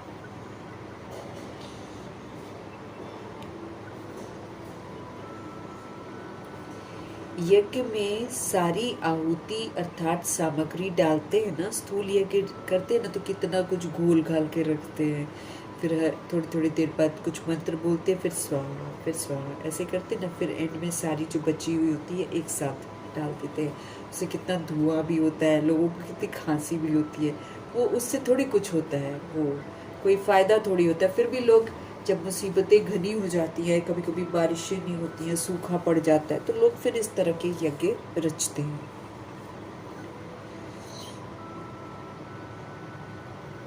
बाबा कहते हैं, बाबा ज्ञान का यज्ञ रचते हैं ना। ये भी है कि रुद्र ज्ञान यज्ञ से विनाश ज्वाला निकली। सिर्फ रुद्र शिव की जगह श्री कृष्ण का नाम डाल दिया है वही गीता। कहते हैं इस ज्ञान यज्ञ से विनाश ज्वाला प्रज्वलित हुई, तो स्वराज्य के लिए ये ज्ञान यज्ञ रचा है, ताकि हम फिर से अपना राज्य वापस लें। हम गुलामी जो हो गई है देह की, कर्म इंद्रियों के जो हम गुलाम बन गए हैं, उस गुलामी से हम बाहर आकर फिर से अपना स्वराज्य लें। इसलिए है, इसमें पुरानी दुनिया स्वाहा होनी है। यज्ञ में सारी आहुति अर्थात सामग्री डालते हैं, सब स्वाहा कर देते हैं। तो इस रुद्र ज्ञान यज्ञ में सारी पुरानी दुनिया स्वाहा हो जाएगी। तुम अब राजयोग सीख रहे हो। इस पतित दुनिया में फिर आएंगे नहीं, ये दुनिया फिर खत्म हो जानी है। तुम जानते हो नेचुरल कैलामिटीज आदि सब होंगी। ये सारी नॉलेज तुम्हारी बुद्धि में बैठनी चाहिए कि प्राकृतिक आपदाएं भी होंगी, बॉम्ब्स भी गिरेंगे, भारत में खूनी नाहक खेल भी होगा। सब कुछ हमको नॉलेज ना बुद्धि में बैठनी चाहिए। शिव बाबा कहते हैं मेरी बुद्धि में ही सारा ज्ञान है। बाप सत्य हैं, बाप चैतन्य हैं, बाबा ज्ञान के सागर हैं। वो सृष्टि के आदि मध्य अंत को अच्छी रीति जानते हैं। ऋषि मुनि तो कहते हैं कि हम रचता और रचना को जानते ही नहीं हैं। तुमसे कोई पूछेंगे तुमको क्या मिलता है, तो बोलो जिसको बड़े बड़े ऋषि मुनि आदि कहते थे कि हम रचता और रचना के आदि मध्य अंत को नहीं जानते हैं, सो हम जानते हैं। उनको बताओ, बाबा कहते हैं रचता बाप के सिवाय रचना के आदि मध्य अंत का राज हमको कोई समझा भी नहीं सकता। भगवान को स्वयं आना पड़ता है सृष्टि रूपी ड्रामा में हम आत्मा को सत्य से परिचित कराने के लिए। रचता ही तो समझाएंगे ना सब कुछ। तुमको मालूम है मक्खियों की भी रानी होती है। रानी के साथ पीछे पीछे सब मक्खियां जाती हैं। मधुमक्खी होती है ना, रानी अर्थात माँ के साथ उनका कितना संबंध है। बेहद का बाप भी आते हैं तो सभी बच्चों को साथ लेकर जाते हैं। बाबा आते हैं ना तो अब सबको जाना ही है। कुछ साथ भी जाएंगे, कुछ बाराती बनकर जाएंगे, कुछ मच्छरों में सब जाएंगे, लेकिन जाएंगे सभी के सभी। तो बेहद का बाप भी आते हैं तो सभी बच्चों को साथ लेकर जाते हैं। तुम जानते हो हमारे बाबा आए हुए हैं, हम आत्माओं को साथ ले जाएंगे शांति धाम में। तो मेरे को शांति धाम में जाने के लिए तैयार भी तो होना पड़ेगा। साथ तो वो तभी लेकर जाएंगे जब हम बाप समान बनेंगे, जब हम संगम युग में बाप के साथी बनकर रहेंगे। मतलब जो जो वो कर रहे हैं वो हम करेंगे तो हम साथ जाएंगे।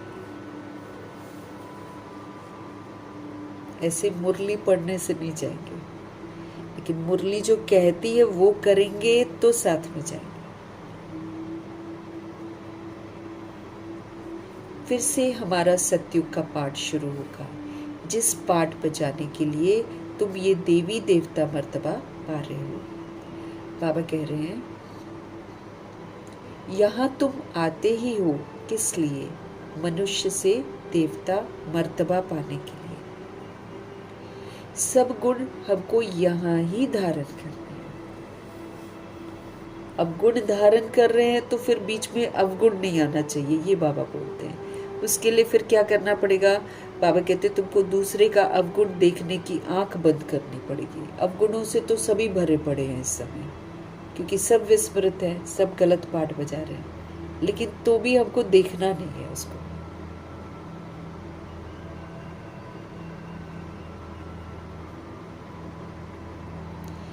तो यहाँ तुम आते ही हो मनुष्य से देवता मर्तबा पाने। सब गुण यहाँ धारण करने हैं। इन लक्ष्मी नारायण जैसा बनना है। इनको दिव्य दृष्टि के सिवाय कोई देख नहीं सकता।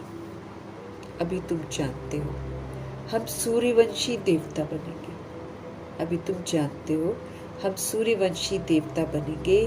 तुम्हारी बुद्धि में है कि स्वर्ग की राजधानी कैसे स्थापन होती है। अब हमको कॉन्सेप्ट क्लियर है कि देखो राजधानी कैसे बनेगी, इसमें कैसे हमको अपनी सीट खुद बुक करनी है। फ्री में कुछ नहीं मिलेगा। सतयुग में था ही देवताओं का राज्य, परंतु देवताओं के राज्य में भी फिर दुनिया वालों ने राक्षस भी दिखा दिए हैं। कृष्ण के साथ कंस को दिखा दिया है, राम के साथ रावण को दिखा दिया है। तो बाबा कहते हैं कि जब देवता होते हैं तो राक्षस होते ही नहीं। देवताओं की दुनिया में राक्षस नहीं होते, ये कोई जानते ही नहीं है। बस सीरियल्स बना दिए हैं और लोग फिर वही सोचते हैं। अब वो एक्चुअली यादगार है कि जब हम सोल्स अपने अंदर के राक्षसपने से लड़ते हैं, ये ना, सूक्ष्म में, और उस पर जीत प्राप्त करते हैं, उसको यूज़ नहीं करते हैं। अब वो सूक्ष्म कैसे दिखाएंगे? इसलिए वो लोग राक्षस को स्थूल रूप दे देते हैं। अब ये जो रावण है, ये इसका स्थूल रूप थोड़ी है, न कंस का स्थूल रूप है। ये तो सूक्ष्म है जो हम आत्माओं के अंदर घुसा हुआ है। ये तो विकारों की निशानी है। बाकी 10 सिर वाला रावण थोड़ी है, न कंस होता है। तो दंत कथाएं बना रखी हैं ताकि लोग डरें, लेकिन कोई नहीं डरता है। तो हमको बाबा समझ दे रहे हैं ना कि कैसे हम आत्माओं को, अपने अंदर के राक्षस को खत्म करना है। वो आत्मा के अंदर घुस गया है, बुद्धि में राक्षस। बाबा कहते हैं वो तो देवताओं के राज्य में भी फिर राक्षस आदि दिखाएं, ये कोई जानते ही नहीं है। भारत कितना पवित्र था, महिमा भी गाते हैं। सर्वगुण संपन्न, 16 कला संपूर्ण, संपूर्ण निर्विकारी, मर्यादा पुरुषोत्तम।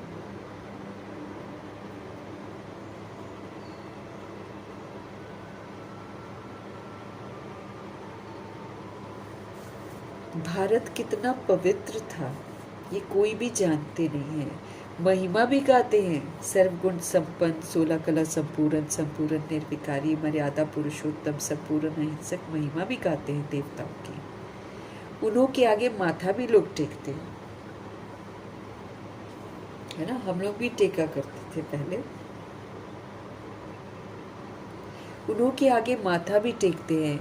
मंदिर भी बहुत बने हुए हैं, परंतु ये पता ही नहीं है कि आदि सनातन देवी देवता धर्म सतयुग का कब और कैसे स्थापन होता है। पूजा तो कर रहे हैं, लेकिन ये कभी राज्य भी करते थे। अभी तो जड़ मूर्तियां हैं, लेकिन कभी ये चैतन्य में राज्य भी करते थे। आदि सनातन देवी देवता धर्म सतयुग का कब और कैसे स्थापन हुआ, ये तो बाबा ही आकर बताते हैं, बाकी किसी को थोड़ी पता है।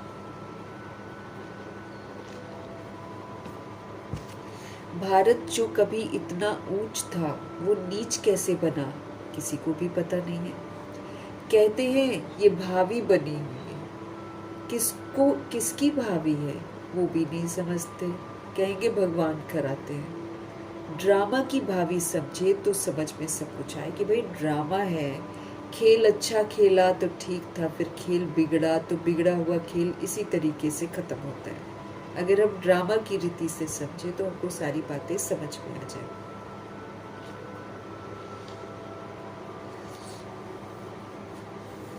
ड्रामा का रचता, क्रिएटर, डायरेक्टर कौन है? सिर्फ कह देते हैं ईश्वर की भाभी। अब बाबा तो सुंदर ड्रामा बनाते हैं। शुरुआत प्राचीन राजयोग सिखाते हैं, तो बाबा तो देवता बनाते हैं। शुरुआत तो बाबा बहुत सुंदर करते हैं। अब उसके बाद पुनर्जन्म में आकर तो हम लोग बिगाड़ते हैं, फिर परमात्मा बीच में थोड़ी आते हैं। तो ड्रामा का रचता, क्रिएटर, डायरेक्टर कौन है? सिर्फ कह देते हैं कि सब कुछ ईश्वर की भावी है, भगवान करा रहे हैं। ड्रामा कहने से फिर ड्रामा के आदि मध्य अंत को जानना चाहिए। सिर्फ किताब पढ़ने से ड्रामा का पता नहीं पड़ सकता है, जब तक जाकर कोई ड्रामा देखे।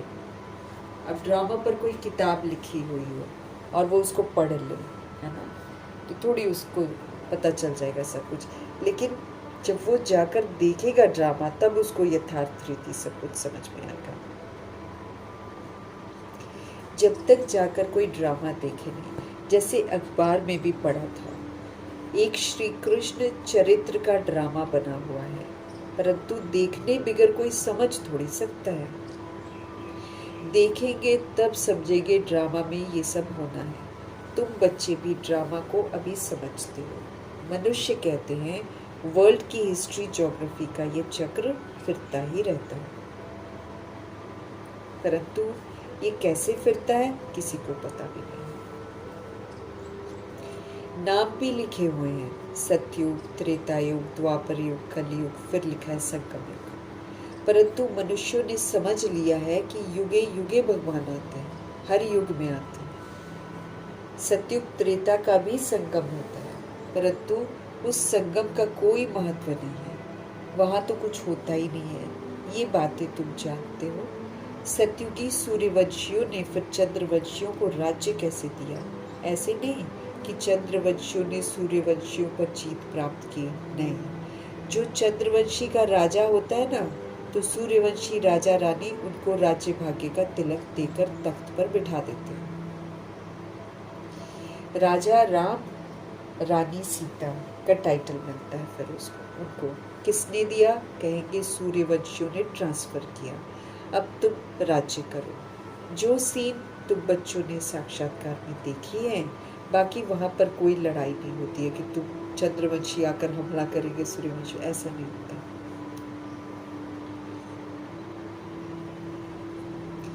बाकी कोई लड़ाई आदि वहां पर नहीं लगती है। जैसे किसको राजाई दी जाती है वैसे ही देते हैं। उन्हों के पैर आदि धोकर उनको राज्य तिलक देते हैं। वहाँ कोई गुरु गोसाई तो होते नहीं है। अब तुम बच्चों की बुद्धि में है कि हम दैवी स्वभाव वाले बनते हैं। अभी हमको दैवी स्वभाव वाला बनना है।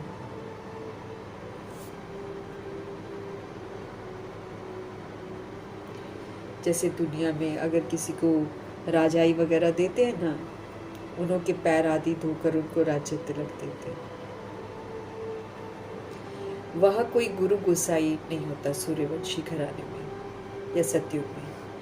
अब तुम बच्चों की बुद्धि में है कि हम दैवी स्वभाव वाले बनते हैं। सूर्यवंशी चंद्रवंशी राज्य में कितने सुखी होंगे।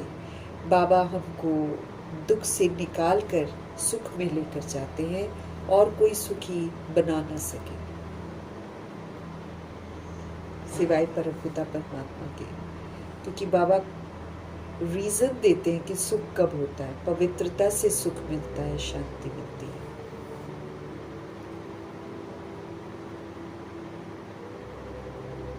साधु लोग खुद भी चाहते हैं कि हम शांति धाम में जाएं। बाप कहते हैं मैं इन साधुओं आदि का भी उद्धार कर सबको शांति धाम में ले जाता हूँ। सन्यासी तो आते ही द्वापर योग में है। 3500 ईयर्स जब हो जाते हैं ना, तब आते वो लोग।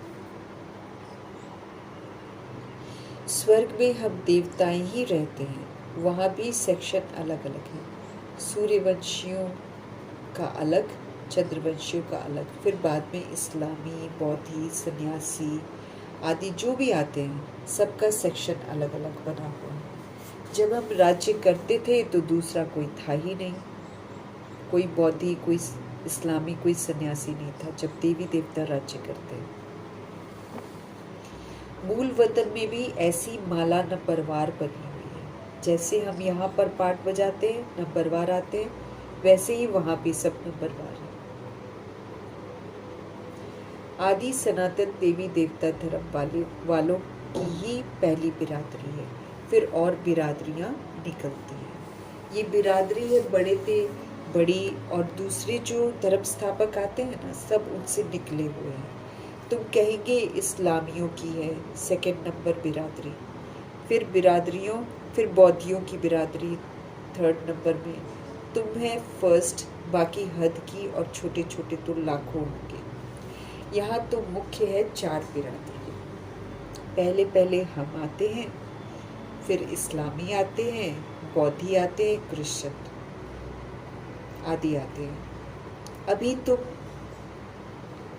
नीचे गिर गए हो। हमको ही 84 जन्म लेकर पाठ बजाना पड़ता है। जो अभी लास्ट में है वही फिर फर्स्ट में भी होंगे। देवी देवताएं अपतित होने के कारण अपने को देवी देवता तो वो कहला नहीं सकते। देवताओं को तो पूजते हैं, इससे सिद्ध है कि उन्हों की बिरादरी के हैं। सिख लोग गुरु नानक को मानते हैं, उनकी बिरादरी के हैं। सतयुग में पहला नंबर हमारी बिरादरी है। उनसे ऊंच बिरादरी तो कोई होती ही नहीं है। हम ऊंच ते ऊंच बिरादरी वाले हैं। हम सबसे जास्ती सुख भोगते हैं, फिर वही कंगाल बनते हैं। सबसे जास्ती दुखी ये है। कर्जा भी ये लेते रहते हैं। कितने साहूकार थे, अभी कितने गरीब हैं। सब कुछ गवा बैठे। चरित्र से सब कुछ दबा देते हैं ना, ये है ही दुख धाम। अब बाप फिर तुमको सुख धाम का मालिक बनाते हैं, याद दिलाते हैं ना कि कहाँ ऊंचे तो ऊंचे बिरादरी के थे, सबसे जास्ती सुख भोगते हैं, फिर कंगाल बन जाते हैं। सबसे जास्ती दुखी ये है, कर्जा भी ये लेते रहते हैं। कितने भारत से ही तो कर्जा सब लेते रहते हैं ना, कर्जा भी ये लेते रहते हैं। कितने साहूकार थे, भारत कितना साहूकार था कभी, अब कितना कंगाल हो गया है, गरीब हो गया है, अब दूसरों से लेते हैं। वो भी बाबा ने बोला कि जो कभी लिया हुआ है ना वही वापस दे रहे हैं, देते लोन के रूप में है, लेकिन फिर तो विनाश हो जाएगा, तो कौन किसको लौटाएगा। वो भारत का लिया हुआ ही लौटा रहे हैं लेकिन लोन के रूप में, उसमें पता नहीं चल रहा है किसी को।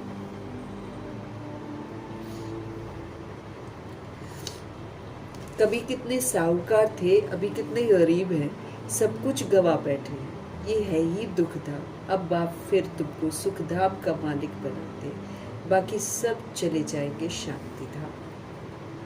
आधा कल तुम सुख भोगते हो, बाकी सब शांति में रहते हैं, चाहते भी हैं कि हम मुक्ति में जाए। उनकी चाहना ही ये होती, वो सत्युग के लिए पुरुषार्थ करते ही नहीं है, उनको मुक्ति ही चाहिए, इसलिए उनको मुक्ति ही मिलती है। तो 2500 वर्ष तो वो लोग बिल्कुल वहीं पर रहते हैं। उसके बाद जैसे जैसे इस्लामी आएंगे, बौद्धि आएंगे, फिर वैसे वैसे नीचे आते हैं। जिसका नंबर जितना लेट, वो उतनी देर वहीं पर रहता है।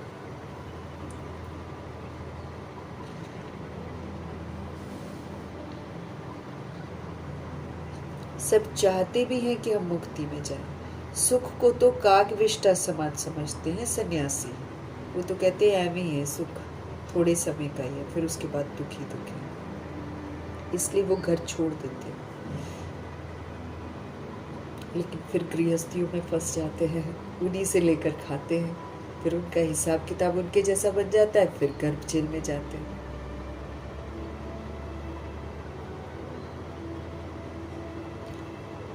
आधा कल तुम सुख भोगते हो, बाकी सब शांति में रहते, चाहते भी है कि हम मुक्ति में जाएं। सुख को तो कागविष्टा समान समझते हैं, उनको सुखधाम का अनुभव ही नहीं है। जो द्वापर युग और कलयुग में सोल्स आती हैं, उनको ये मालूम नहीं है कि सुख असल में होता क्या है। उनके सुख में दुख भी है, तो सुखधाम क्या होता है उनको मालूम ही नहीं है।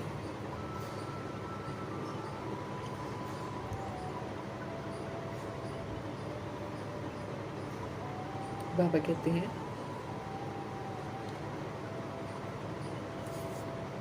तुमको अनुभव है, महिमा भी गाते हैं, परंतु पतित होने के कारण भूल गए। अब बाप हमको याद दिलाते हैं, हे भारतवासी, तुम देवी देवता धर्म के थे, अब हमको भारत को स्वर्ग बनाना है। अगर हम भारत को स्वर्ग बनाने में मददगार बनेंगे तो हम स्वर्गवासी कहलाएंगे।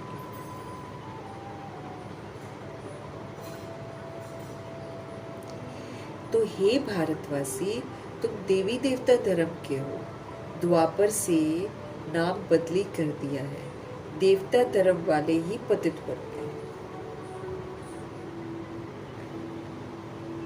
गाते भी रहते हैं, हे पतित पावन आओ। बाप ने बताया है तुम कितने जन्म पावन दुनिया में थे, कितने जन्म पतित दुनिया में है, अब फिर पावन दुनिया में तुमको जाना है। ये पाठशालाओं की पाठशाला है, दुनिया की जितनी भी पाठशाला है ना, उन सारी पाठशालाओं का हेड है ये पाठशाला। ये जितने भी दुनिया में यज्ञ किए ना, ये सारे यज्ञों का यज्ञ है। सारी पुरानी दुनिया इसमें खत्म होनी है। होलिका जलाते हैं, ये सब पर्व अभी के हैं। अभी हम आत्माएं बाबा की श्रीमत पर चलकर सूक्ष्म, जैसे उस दिन बाबा ने क्या बोला, तुम्हारा जो पुराना स्वभाव संस्कार है, बुराइयां है, यही तो सूखी लकड़ियां हैं, इसी को तो जलाते हैं हम समझ से जलाते हैं। हम स्थूल अग्नि नहीं जलाते हैं, लेकिन हम समझ से उसको योग अग्नि में जलाते हैं। अब दुनिया में इसका यादगार लोग फिर होलिका जलाते हैं। तो बाबा कहते हैं त्योहार भी सारे जो है ना ये इसी समय के हैं। पुरानी दुनिया इसमें ख़त्म होनी है, होलिका जलाते हैं ना, तो ये सब पर्व जो है जितने भी है, रक्षाबंधन ले लो, है ना, विजयदशमी ले लो और दशहरा ले लो, सारा तो अभी का ही हम करते हैं सूक्ष्म सारा कुछ, इसका फिर स्थूल यादगार त्योहार बनते हैं। तो ये सब पर्व जो है ना वे ये सारे अभी के ही तो हैं। आत्मा चली जाएगी, बाकी सारे बॉडीज खत्म हो जाएंगे। ये जो नॉलेज है ये कोई सन्यासी आदि दे न सके।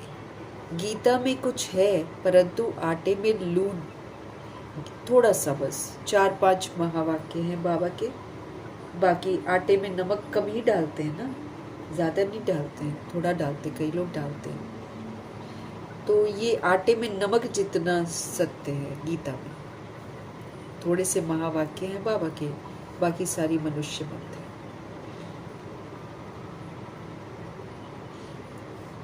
ज्ञान प्राय लोप हो जाता है ना, छिप जाता है ज्ञान, लेकिन ज्ञान से जो देवता बनते हैं ना, प्रालब्ध जो बनती है वो दिखाई देती है।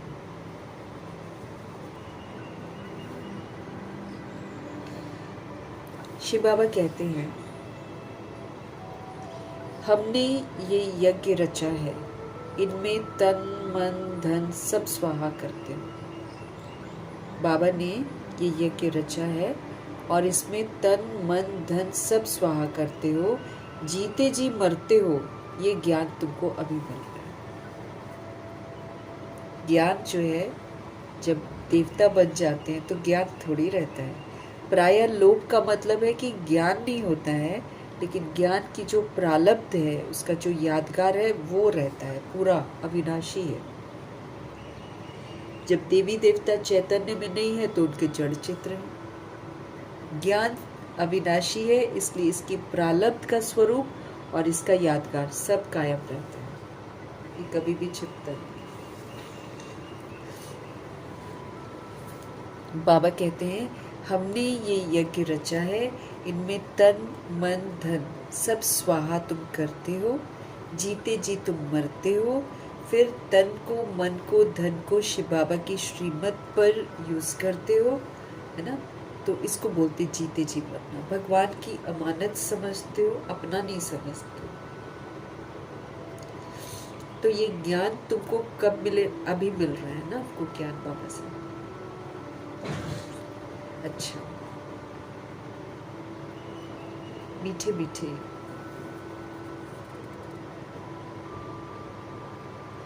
सिकिलते बच्चों प्रति माता पिता बाप दादा का याद प्यार और गुड मॉर्निंग।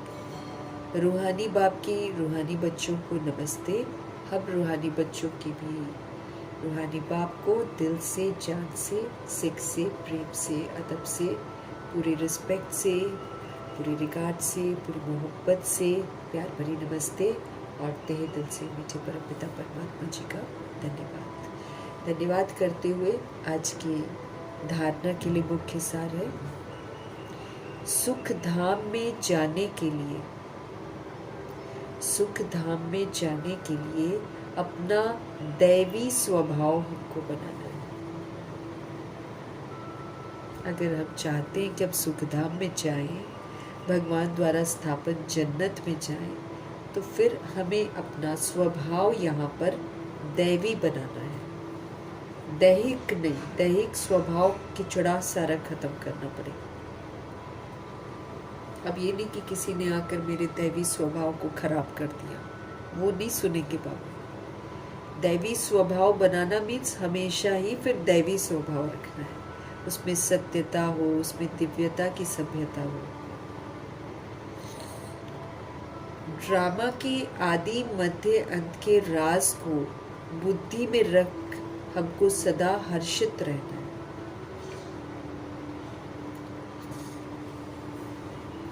ड्रामा के आदि मध्य अंत के राज को बुद्धि में रख हर्षित रहना है। ड्रामा कैसे शुरू हुआ, कैसे मध्य में आया, कैसे अंत में, इसको बुद्धि में रख हमको सदा हर्षित रहना है सबको यही राज समझाना है।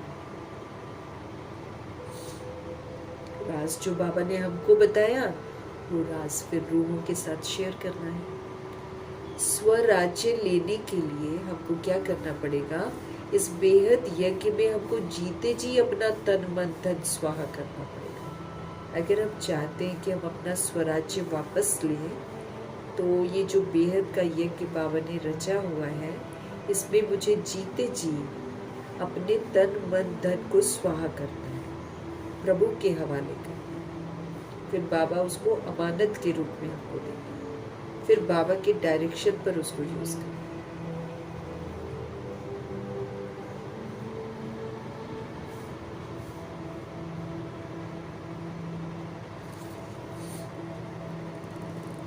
सब कुछ नई दुनिया के लिए मुझे ट्रांसफर कर देना है। सदगुरु जी का वरदान, अपने मस्तक के द्वारा तीसरे नेत्र का साक्षात्कार कराने वाले सच्चे योगी भव। बाबा के साथ रहेंगे तो जागृत रहेंगे, है ना? बाबा को भूलते हैं तो फिर हम विस्मृत हो जाते हैं। तो इसीलिए सच्चा योगी बनना है, मतलब सच सच बाबा के साथ ही कनेक्शन रखना है और किसी के साथ नहीं। तो जब हम सच्चे योगी बनेंगे तो फिर हम सदा स्मृति में रहेंगे कि मैं एक रूह हूँ, है ना? फिर आत्मा बनकर हम पाठ बजाएंगे। तो जितना हम आत्मा बनकर पाठ बजाएंगे उतना तीसरे नेत्र का साक्षात्कार दूसरे को होगा। जितना हम सोल अपने को आत्मा समझकर सारा दिन पाठ बजाएंगे ना, आत्मा बनकर सारा दिन जितना हम पाठ बजाएंगे तो वो जगी हुई आत्मा हो।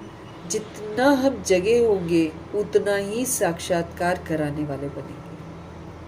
अब ऐसा पाठ बजाने के लिए बाबा कहते हैं सच्चे योगी बनो, एक बाबा के साथ योग रखो और किसी से नहीं, तब सीधे रास्ते पर चलेंगे। जैसे किसी देहधारी को योग लगा, देहधारी से उल्टा रास्ता पकड़ लेते हैं, फिर चले जाते हैं वही पुराने स्वभाव संस्कार में। तो समय है सच्चा योगी बनने का, एक शिव बाबा से योग लगाने का। तो हमको बोलने की जरूरत नहीं पड़ेगी। बाबा कहते हैं तुम जग कर पाठ बजाओ, बस तुम्हारे मस्तक से दूसरों को साक्षात्कार हो जाएगा तीसरे नेत्र का। बाबा ने हमको आत्मा का राज बताकर हमारा तीसरा नेत्र खोला है।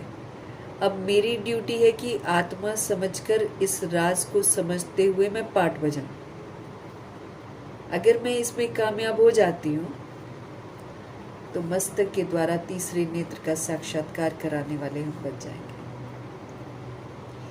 यादगार में योगी के मस्तक पर तीसरा नेत्र दिखाते हैं। योगियों का यादगार बनाते हैं ना, तो उसमें बीच में देवताओं का भी बनाते हैं ना, तो बीच में तीसरा नेत्र भी बनाते हैं यादगार। आँख एक बना देते हैं ना, शंकर जी की बनाते हैं ना, लक्ष्मी जी की भी महालक्ष्मी की बनाते हैं, ऐसे करते हैं। वो काली की बनाते हैं। अब काली देखो तीसरा नेत्र खुल गया, शंकर पर पैर रखा और तीसरा नेत्र खुल गया, है ना, काली बन गई। काली बन गई जो थी वो फिर शंकर पर पैर रखकर जैसे जगी अबाउट टर्न हो गई। वहीं पर आगे की जो विकारों की दौड़ है वहां पर खत्म हो गई। नहीं तो विकारों को क्या बना देते, काला बना देते। देखो कैसे कैसे यादगार बने हैं। लेकिन हम लोग को कैसे बोलते, काली भयंकर रूप है, गुस्सा हो जाती है, डर लगता है, फिर पूजा करते हैं लोग। फिर काली के नाम पर कितने जादू टोने करते हैं रात को लोग। अब काली बात थोड़ी कराती है, लेकिन लोग ऐसे मूर्तियां सामने रखते थे। तो बाबा कहते हैं यादगार में योगियों क्या यादगार बनाते हैं, तो उसके बीच में क्या दिखाते हैं, मस्तक पर तीसरा नेत्र जरूर दिखाते हैं। आप सच्चे योगी बच्चे भी अपने मस्तक के द्वारा तीसरे नेत्र का साक्षात्कार कराने के लिए सदा बुद्धि द्वारा एक बाप के संग रहो। क्यों बने हैं ऐसे यादगार? क्योंकि अभी संगम युग पर सच्चे योगी आत्मा बनती हैं। तो बाबा कहते वो तो योगी ऐसे वाला जनरल दिखाते हैं, लेकिन आप तो सच्चे योगी बच्चे हो। आप अपने मस्तक के द्वारा तीसरे नेत्र का साक्षात्कार कराने के लिए क्या करो, आप सदा बुद्धि द्वारा एक बाप के संग में रहो, तो आप हमेशा अपने को आत्मा समझकर ही पाठ बजाओगे। हम बाबा को छोड़ देते हैं, बुद्धि का योग विस्मृत आत्मा के साथ लगा देते हैं, किसी देहधारी के साथ लगा देते, तो हम भूल ही तो जाएंगे अपने आप को। तीसरा नेत्र तो मेरा बंद हो जाएगा, क्योंकि अगले का बंद है। अब जिसका बंद है तीसरा नेत्र, उसका संग हम करेंगे तो मेरा नेत्र भी तो बंद ही हो जाएगा, क्योंकि वो जो तीसरा नेत्र बंद है वो तो दुनिया में सबका बंद है, मेजॉरिटी का बंद है ना। बाहर जाओ तो सबका नेत्र बंद है। तो अगर हम बाबा को साथ नहीं रखेंगे तो हमको तो एक सेकंड में कोई भी विस्मृत कर देगा। इसलिए बाबा युक्ति बता रहे हैं कि आप सच्चे योगी बच्चे हो।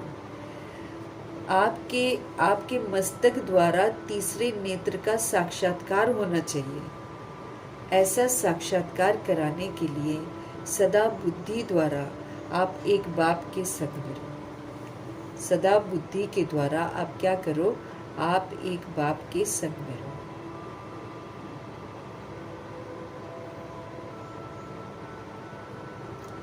एक बाप, दूसरा हम, तीसरा मैं। एक बाप, दूसरे हम, तीसरा न कोई। बस जब हमारी ऐसी स्थिति हो जाएगी तब तीसरे नेत्र का सबको साक्षात्कार होना शुरू हो जाएगा। अगर बुद्धि में कोई तीसरा आ गया रिश्ता, तो फिर तीसरा नेत्र बंद हो जाएगा। सच्ची में ऐसे ही होता है ना। अगर आप विस्मृत आत्माओं के साथ बाबा को याद करते हुए नहीं मिलते हो, तो वो आपको विस्मृत कर देगा एक सेकंड में। एक सेकंड में कर देगा, क्योंकि वो पूरा का पूरा विस्मृत है। लेकिन आप जब बाबा के साथ रहोगे ना, फिर कोई आपको विस्मृत नहीं करेगा। फिर क्यों, मैंने बाबा को अपने साथ रखा है ना, बाबा मुझे भूलने नहीं देगा। इसलिए तो बाबा बोलते तुम वो करो जो मैं कहता हूँ, फिर मैं वो करूँगा जो तुम्हारे लिए बहुत ज़रूरी है। तुम्हारे लिए जगे रहना बहुत ज़रूरी है। तो अब मैंने उनकी श्रीमत मानी, मैंने बुद्धि में उनको रखा है ना, और किसी को नहीं रखा, तो फिर वो भी मेरे को भूलने नहीं देंगे, गलत काम करने ही नहीं देंगे। एक बाप, दूसरे हम, तीसरा न कोई। जब ऐसी स्थिति हमारी होगी तब तीसरे नेत्र का लोगों को साक्षात्कार होगा। अगर बुद्धि में कोई मेरे तीसरा आ गया तो फिर तीसरा नेत्र मेरा बंद हो जाएगा, समझ मेरी खत्म हो जाएगी, और मैं जिस रूह के साथ खड़ी हूँ ना, उसके जैसी बन जाऊंगी, उसके जैसी ऑर्डिनरी बातें करनी शुरू कर दूंगी, उसी के जैसे भूल जाऊंगी कि मैं कौन हूँ, मेरा कौन है, मुझे क्या करना। इसलिए सदैव तीसरा नेत्र खुला रहे, इसके लिए याद रखना है, तीसरा ना कोई भी मेरी बुद्धि में नहीं होना चाहिए। सुंदर विधि है ना, क्योंकि अंत में तीसरे नेत्र का ही तो साक्षात्कार कराना है सबको। हम जगे होंगे ना, तो बाबा दूसरों को हमारे तीसरे नेत्र से जगा देंगे, क्योंकि बाबा को इंस्ट्रूमेंट चाहिए। हम नहीं कर पाते हैं, लेकिन मेरी जो जगी हुई अवस्था है वो भ्रिकुटी से सबको साक्षात्कार करा देगी।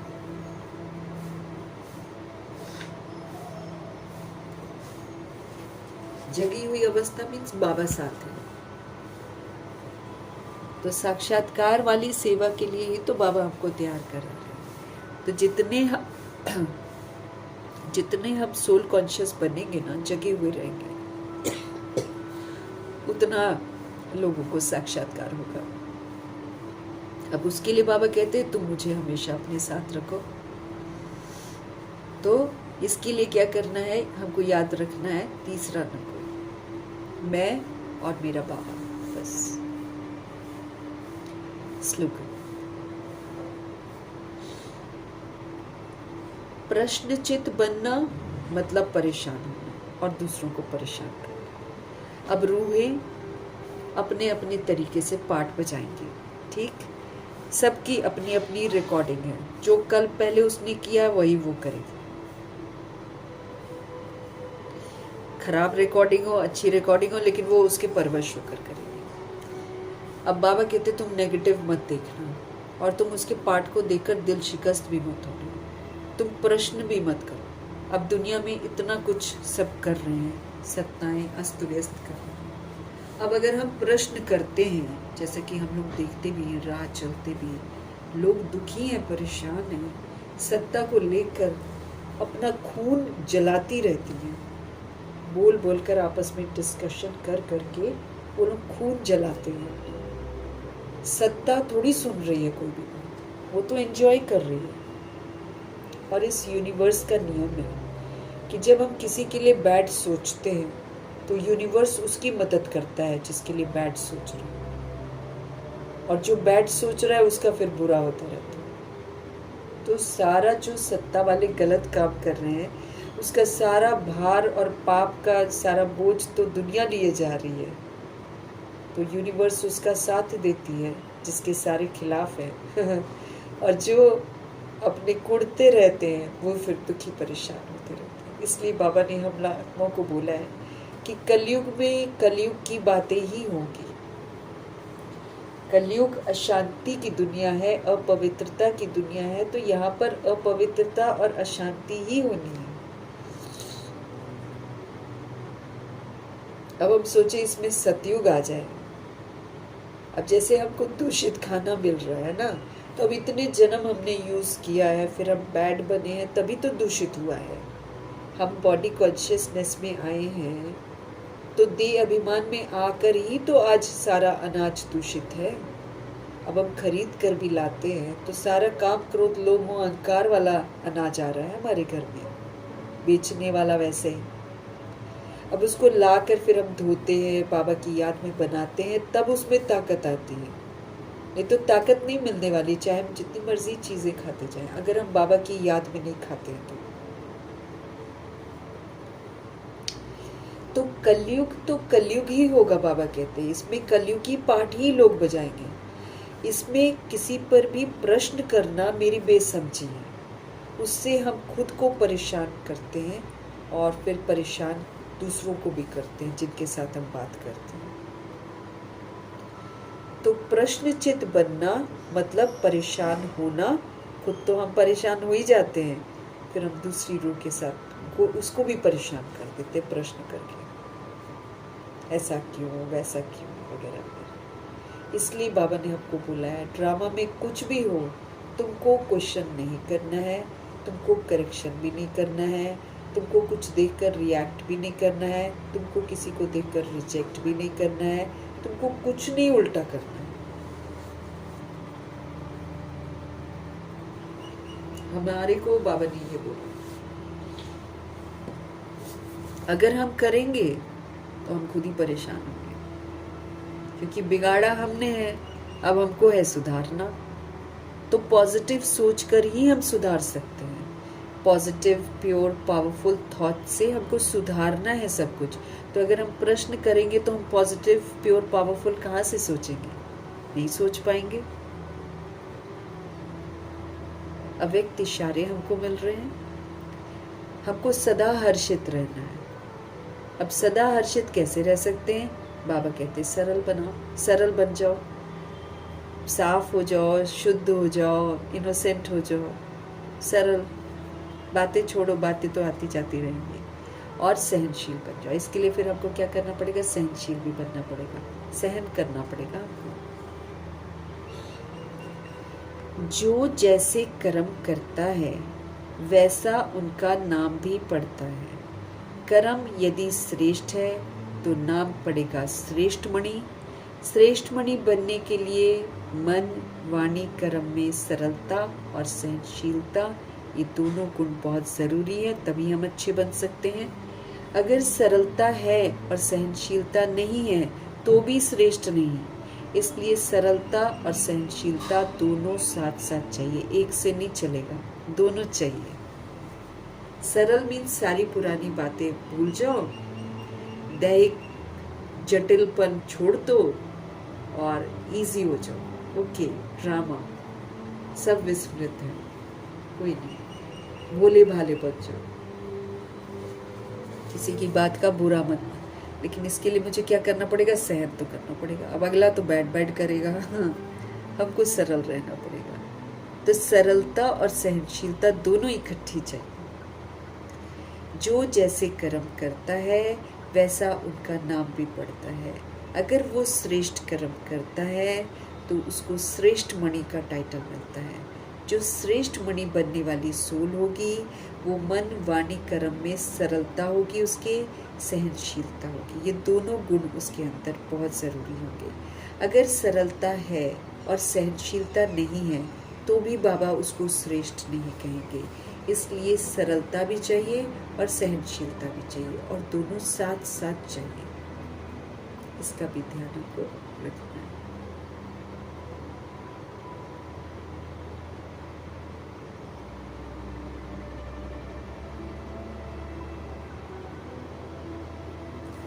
अच्छा, मीठे परमात्मा जी की मीठी समझ के लिए धन्यवाद करेंगे उनका, और ब्रह्मा माँ का धन्यवाद, जगदम्बा माँ का धन्यवाद, गुलजार दादी जी का धन्यवाद, अष्टरत्नों का धन्यवाद, नवग्रहों का धन्यवाद, एडवांस पार्टी की सारी सोल्स का धन्यवाद, बची हुई जितनी भी आत्माएं हैं सबका धन्यवाद, 5 तत्वों का धन्यवाद, ड्रामा का धन्यवाद, प्रकृति का धन्यवाद, माया का धन्यवाद, यमदूत का धन्यवाद, करोड़ों की आबादी का धन्यवाद, साधनों का धन्यवाद, साधन बनाने वालों का धन्यवाद, साथ में रहने वाली सोल्स का धन्यवाद, सहयोगी आत्माओं का धन्यवाद, अविनाशी खजानों का धन्यवाद, समय का धन्यवाद, शरीर रूपी इंस्ट्रूमेंट का धन्यवाद, आप सभी सोल्स का धन्यवाद, सृष्टि की मेहमान नवाजी का तहे दिल से हम धन्यवाद करेंगे। और धन्यवाद करते हुए ओम शांति।